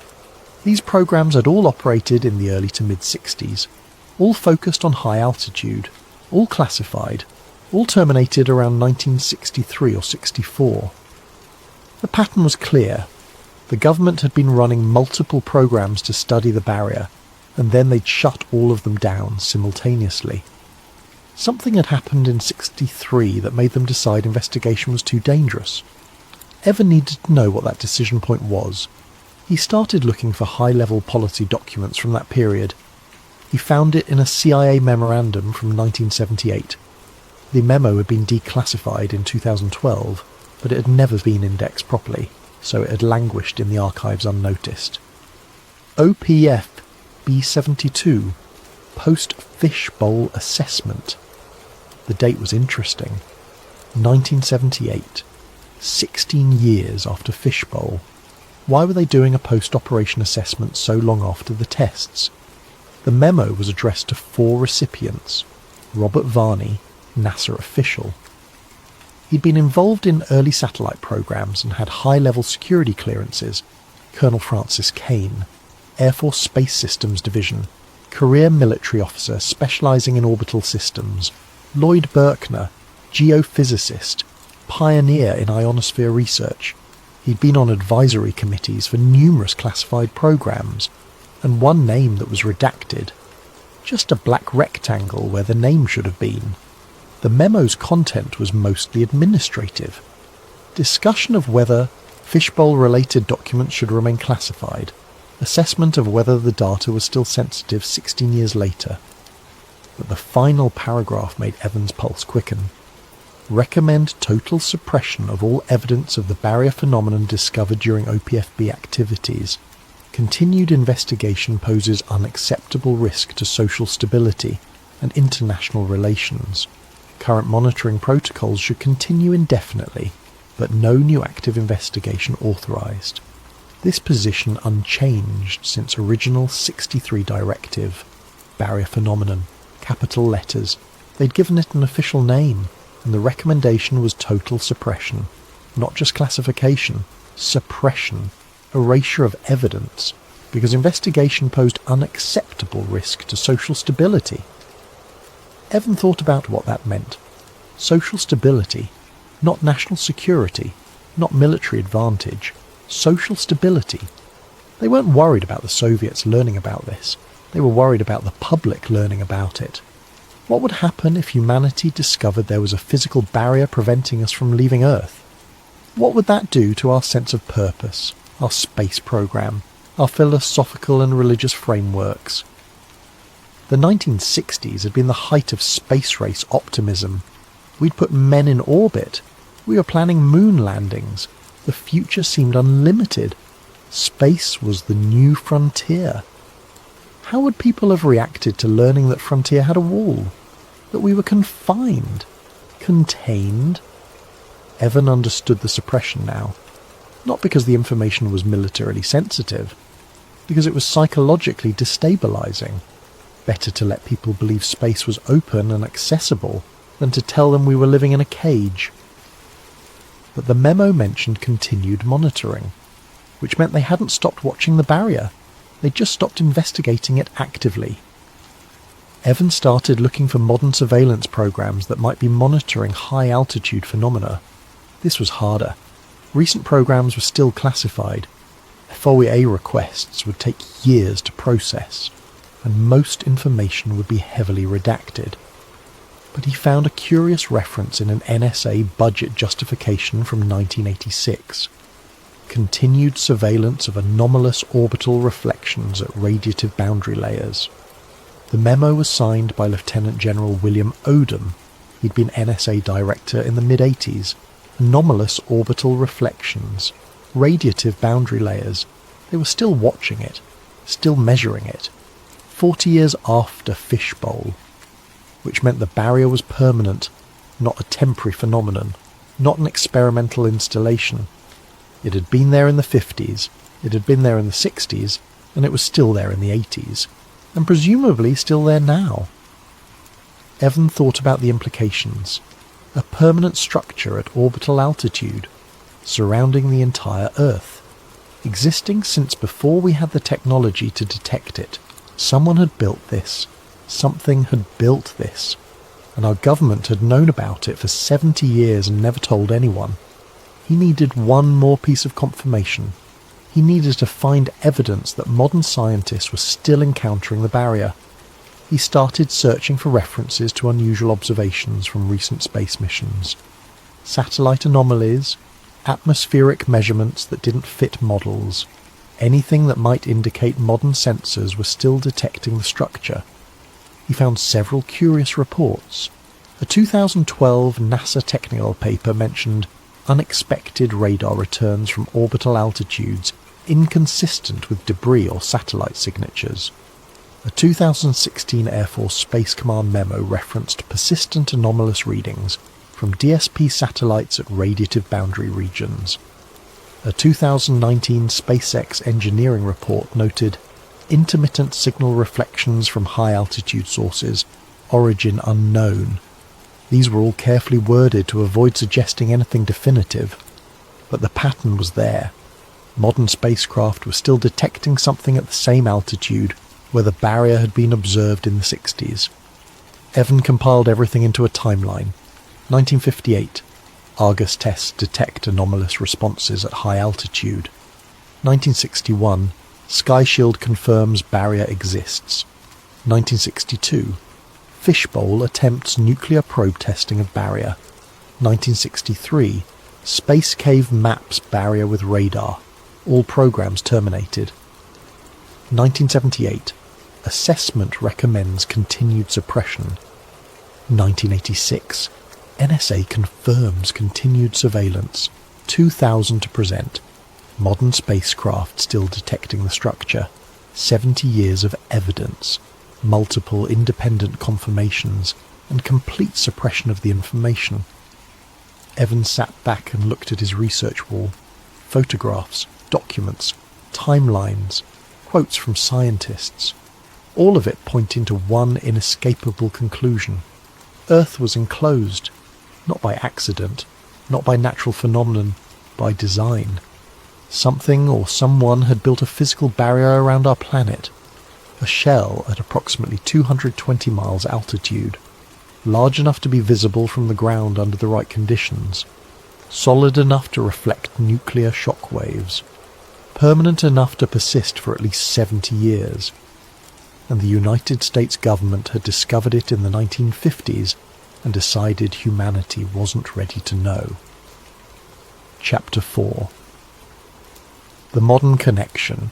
Evan might have stopped there, written a book, made his case with historical documents, but he wanted to know if the barrier was still being observed by modern systems. He started monitoring space industry news more carefully. SpaceX launches, satellite deployments, International Space Station operations, anything that might involve spacecraft operating near the 200-mile altitude where the barrier existed. Most launches went smoothly. Satellites deployed successfully. No unusual reports, but occasionally there were anomalies that caught his attention. In 2022, SpaceX launched a batch of Starlink satellites. These communication satellites operate in low Earth orbit, typically between 300 and 400 miles altitude. They carry cameras for Earth imaging and solar monitoring.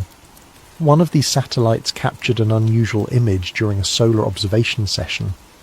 The image showed the sun's corona, but in the foreground there was a faint arc, a curve that didn't match any known orbital debris or satellite constellation pattern. NASA's explanation was brief. Sensor ghosting artifact common in space-based optical systems. No anomaly detected. But Evan obtained the raw image data through a contact at SpaceX. When he processed the image with enhanced contrast, the arc became clearer. It had depth, shadow properties, three-dimensional structure. He overlaid the arc with Laura's photograph from the fishbowl film. The geometry matched exactly. Same curvature, same altitude, same relative position to Earth's horizon. Whatever had been there in 1962 was still there 60 years later. Evan documented the match and started looking for other modern observations. He found several. A 2018 paper by Chinese satellite researchers mentioned unexpected microwave reflections from atmospheric boundary regions. A 2019 International Space Station crew report noted unusual visual phenomena during orbital sunrise at approximately 220 miles altitude. A 2020 amateur radio operator community discussion described persistent signal bouncing from unknown source at low orbital altitudes.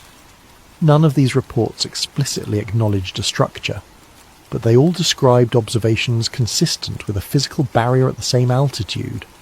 Evan found one more interesting reference, an astronaut quote that had been quickly dismissed as a misstatement. Jeremy Hansen, Canadian astronaut, highly experienced, not prone to making careless statements. In 2014, he'd given a presentation at a university about his time aboard the International Space Station. During the Q&A session, a student asked about the challenges of operating at orbital altitudes. Hansen's response was recorded. "There are things I can't talk about regarding the upper atmospheric boundary, but I can say that the environment at those altitudes is more complex than the public realizes. We observe phenomena that aren't fully explained by current models." Within hours, NASA issued a clarification. Hansen had been referring to classified military satellite operations. Nothing unusual, just standard operational security. But Evan noticed the specific phrase, upper atmospheric boundary. Not space, not orbit, boundary. The same terminology that kept appearing in the classified documents from the 60s. Barrier, boundary, containment. Hansen wasn't talking about satellites. He was talking about the structure. Evan tried to contact Hansen for an interview. The request was declined. Hansen's management company sent a polite email saying he wasn't available for interviews about technical spaceflight topics. But the quote was on record, and it matched everything else Evan had found. He compiled all the modern evidence into a comprehensive report. The historical tests from the 60s, the mapping data from Space Cave, the CIA memoranda, the NSA surveillance references, the modern satellite observations, the astronaut statement. All of it pointing to the same conclusion. There was a structure surrounding Earth. It had been there for at least 70 years, possibly much longer, and our government knew about it and was actively suppressing the information. Evan prepared to publish. He had enough evidence, enough documentation, enough credibility as a researcher to get mainstream attention. He wrote a draft article, 15,000 words, footnoted, carefully worded. He wasn't claiming to know what the structure was or who built it. He was simply presenting the evidence that it existed and that the government knew about it. He sent the draft to 3 colleagues for peer review. All 3 were experienced researchers who'd published on classified programs before. He trusted them to give honest feedback. 2 of them responded positively. The evidence was compelling. The documentation was solid. They encouraged him to publish. The 3rd colleague, a retired Air Force intelligence officer, sent a different kind of response. "Evan, this is fascinating work, but I need to warn you. This topic is actively protected, not just classified, protected. I've seen researchers lose their careers investigating similar phenomena. Be very careful about who you share this with." Evan appreciated the warning, but he'd already decided. The evidence needed to be public. People deserved to know. He contacted several science journalists he'd worked with before. He offered them the story, exclusive access to all his documentation. One journalist was interested. She worked for a major magazine with a reputation for serious investigative reporting. They set up a meeting. That night, Evan's phone died. Not low battery, completely dead. Wouldn't turn on, wouldn't charge, just a black screen. He tried his backup phone, same thing, dead within minutes. His laptop shut down while he was working on it, completely unresponsive. The hard drive was wiped, every file gone. His external backup drives locked themselves with encryption he hadn't applied, password prompts he couldn't bypass. His cloud storage accounts were deleted. All files vanished. In the span of 4 hours, every digital device he owned became useless. Every file he'd accumulated over 6 months of research was gone. Evan sat in his office, surrounded by dead electronics, trying to understand what had just happened. Then he saw the message. It appeared on his dead laptop screen. The screen that had been black and unresponsive seconds ago. White text on black background.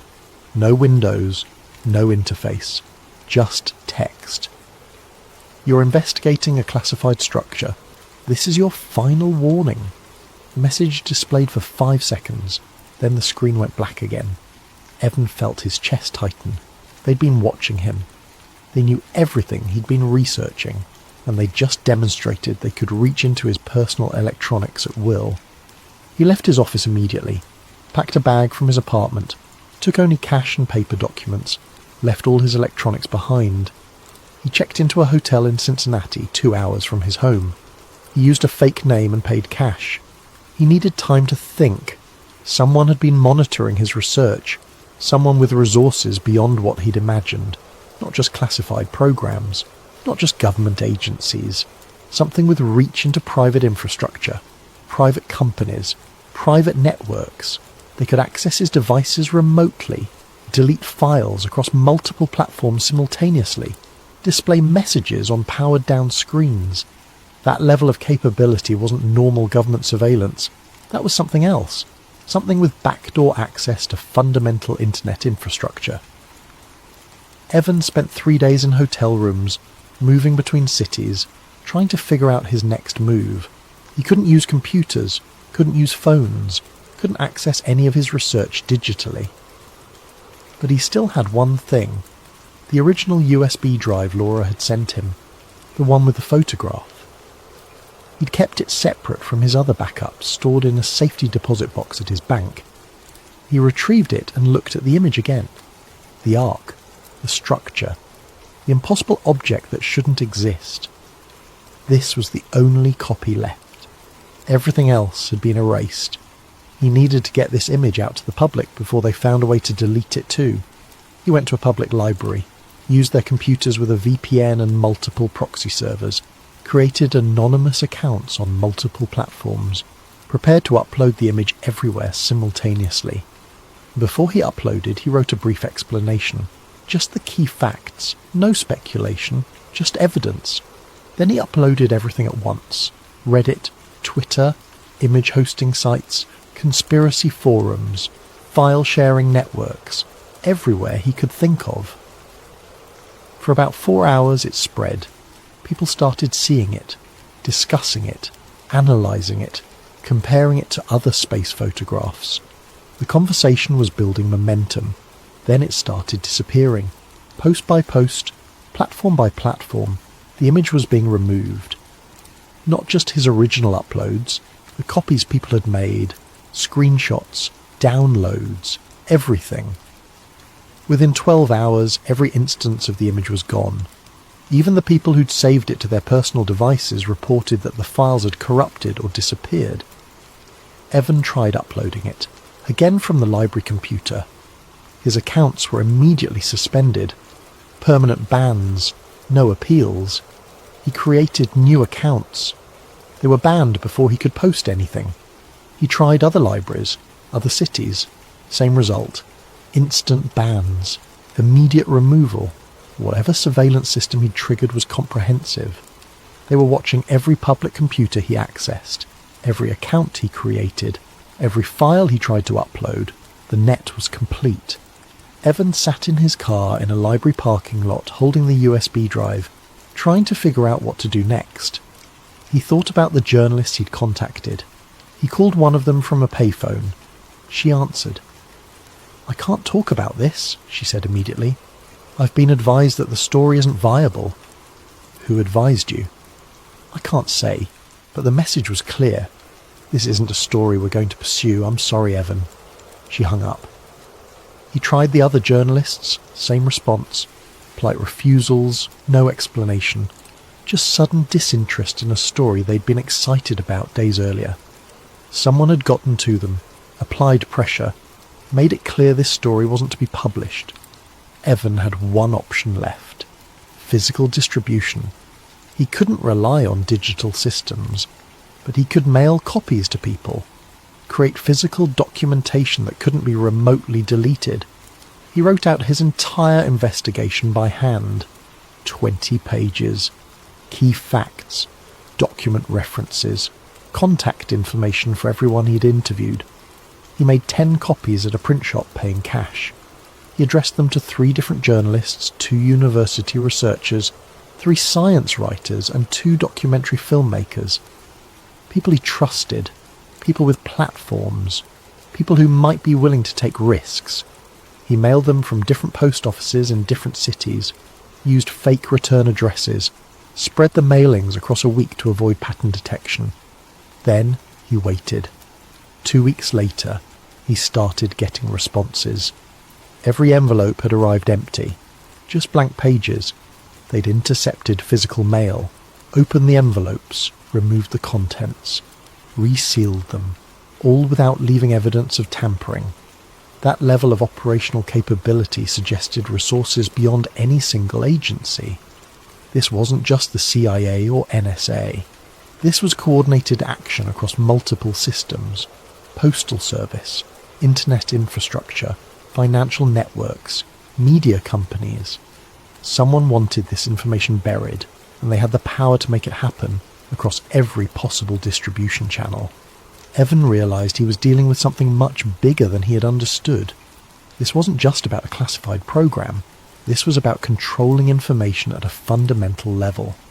Controlling what humanity was allowed to know about its own planet, and they were willing to use extraordinary measures to maintain that control. Chapter 5.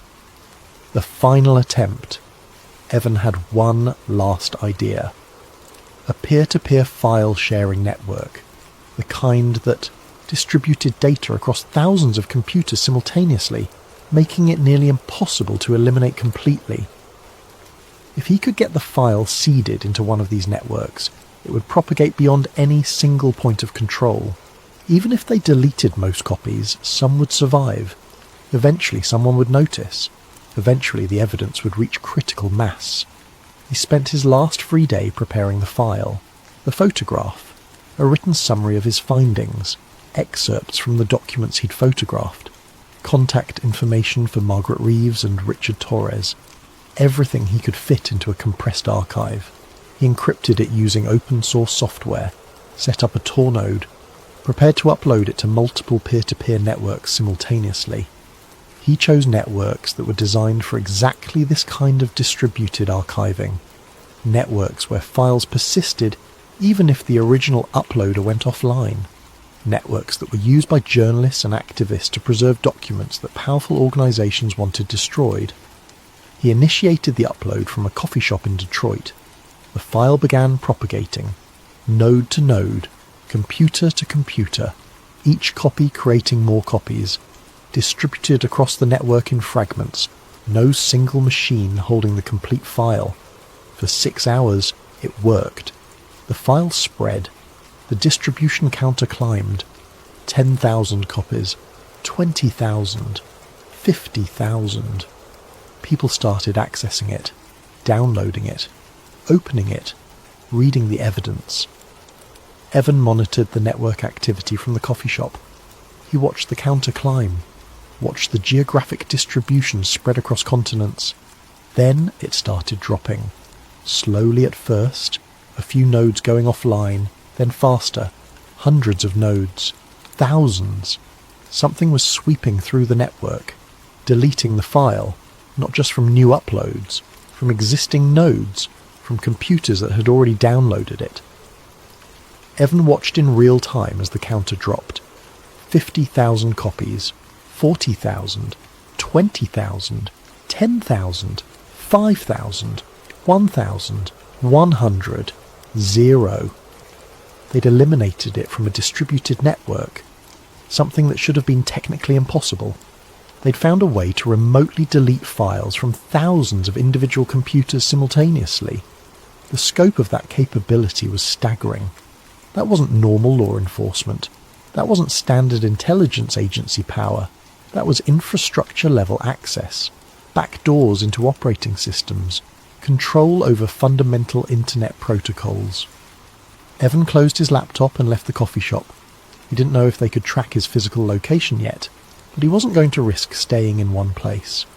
He drove to a park, sat on a bench, thought about what he'd learned over the past 6 months. A structure surrounding Earth, confirmed by multiple independent sources, nuclear tests in the 60s, radar mapping in the 60s, modern satellite observations, astronaut statements, all pointing to the same thing. A government cover-up spanning 70 years, classification, suppression, active denial, scientists silenced, programs terminated, evidence destroyed, and a surveillance and control apparatus capable of reaching into any digital system anywhere in the world to eliminate information they didn't want public. Evan pulled out his phone. He'd bought a new one, prepaid, cash purchase. He recorded one final message. "My name is Evan Mercer. I'm an aerospace historian. For the past 6 months I've been investigating evidence of a structure surrounding Earth at high altitude. Evidence that our government has known about this structure since 1958. Evidence that they attempted to break through it using nuclear weapons in 1962. Evidence that they've been hiding this truth for over 70 years. I've documented everything: historical tests, classified memos, scientific reports, modern observations. All of it confirms the same thing. There's a physical barrier at approximately 220 miles altitude. It's been there since before we had the technology to detect it, and our government decided we're not allowed to know about it. I've been threatened. My research has been destroyed. Every digital file I had has been erased. The people I interviewed have been silenced or have recanted their statements. Every attempt I've made to share this information has been blocked. But I need you to know something. The evidence is real. The structure is real. And they're hiding it because they know what it means. We're not explorers looking out at the universe. We're specimens being kept in. And someone decided a long time ago that we're better off not knowing that." He uploaded the video to a temporary hosting site. It lasted 40 minutes before being removed. Long enough for a few hundred people to see it, but not long enough to spread widely. Evan had one more thing to do. The USB drive with Laura's original photograph, the only copy that still existed. He couldn't distribute it digitally. They'd just delete it. He couldn't mail it domestically. They'd intercept it. But he had a friend in Norway, Lars Johansson. They'd met at a conference years ago. Lars worked at a small research institute outside Oslo. He was outside the American intelligence sphere, outside the immediate reach of whoever was suppressing this information. Evan packaged the USB drive in a waterproof case, addressed it to Lars at his institute, sent it via international express mail from a random post office in Indiana. Then he drove back to his apartment in Columbus. He knew what was coming. They'd let him run for weeks, probably watching to see who he contacted, what methods he tried, how far his information spread. Now they'd closed the loop. 2 men in civilian suits were waiting in his hallway when he arrived. Not police, not FBI agents with badges and warrants. Just 2 men who looked like they could be accountants or insurance salesmen, unremarkable, forgettable, except for their eyes, alert, trained, dangerous in a way that didn't require visible weapons. "Mr. Mercer," one of them said, "we need you to come with us." Evan didn't resist. He'd known this was coming. He'd done everything he could. Now it was out of his hands. "Where are we going?" he asked. "A debriefing facility. You'll be briefed on information classification procedures. You'll sign some documents. Then you'll go home. And if I don't sign?" The man smiled. It wasn't a friendly expression. "Then the debriefing takes longer, but the outcome is the same. You'll sign." They escorted him to an unmarked sedan. Dark windows, no government plates. Just an anonymous vehicle that could have belonged to anyone. As they drove, Evan looked out the window at the city passing by. He thought about Laura Benton, who disappeared after seeing that film reel, about Margaret Reeves, who'd told him about the structure and then recanted, about Richard Torres, who'd kept documentation for 40 years and finally shared it. He thought about all the scientists who'd seen the evidence and chosen silence. Van Allen, Christofilos, Wolf, Craven. Men who'd made careers studying space and then stopped asking certain questions. He thought about the structure itself, the massive arc in Laura's photograph, the radar returns in the Space Cave report, the modern satellite observations, 70 years of evidence, all pointing to the same impossible truth. Something surrounded Earth. Something that had been there longer than our space program. Something that someone had decided we weren't allowed to know about. And he thought about Dyson's handwritten note from the symposium. Not invasion, containment. That's what this was. Not protection from external threats. Containment of humanity. A barrier keeping us confined to our planet. The question nobody had asked yet was the most important one. Who built it, and why? Epilogue. The frame that survived.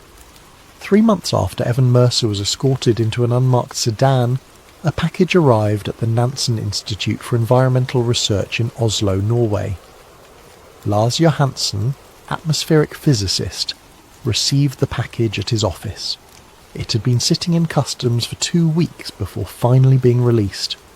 No explanation for the delay. Just a stamp indicating it had been inspected and cleared. Inside was a waterproof case. Inside that, a USB drive. Inside that, a single image file and a text document explaining what it showed. Lars opened the image. His first thought was that it was another nuclear test photograph. He'd seen dozens of them. Declassified images from the Cold War. Nothing unusual. But then he read Evan's explanation. The date, the altitude, the structure that appeared for half a second during the flash. Lars enhanced the image, adjusted contrast, increased brightness, isolated the structure from the background radiation, and he saw what Evan had seen, a massive arc, regular curvature, defined edges, something solid at 200 miles altitude. But Lars went further. He had access to image processing software that Evan hadn't used. Software designed for analysing satellite imagery and telescopic observations. He applied spectral analysis to the structure, measured the light reflectivity, analysed the shadow patterns. The structure wasn't just a barrier, it had features. Lars zoomed in on the enhanced version. Behind the main arc, barely visible in the original, now clear after processing, were lights. Not stars. The wavelength was wrong. The pattern was wrong. These were artificial lights, arranged in patterns, geometric shapes, a grid. Lars felt his chest tighten. He zoomed in further. The lights were regularly spaced, precise intervals, mathematical regularity. And between the lights there were shapes, structural elements, what looked like support frameworks or attachment points. This wasn't a natural phenomenon. This wasn't even an accident of human construction. This was engineered. Someone had built this. Something had built this. Lars saved the enhanced image. He stared at it for 20 minutes, trying to wrap his mind around what he was seeing. A wall around Earth, a constructed barrier, covered in lights and structures, surrounding the entire planet. He thought about the implications. Every space mission had launched through this barrier. Every satellite that reached orbit had passed through it. Every astronaut who'd looked out the window had potentially seen it. And nobody had said anything.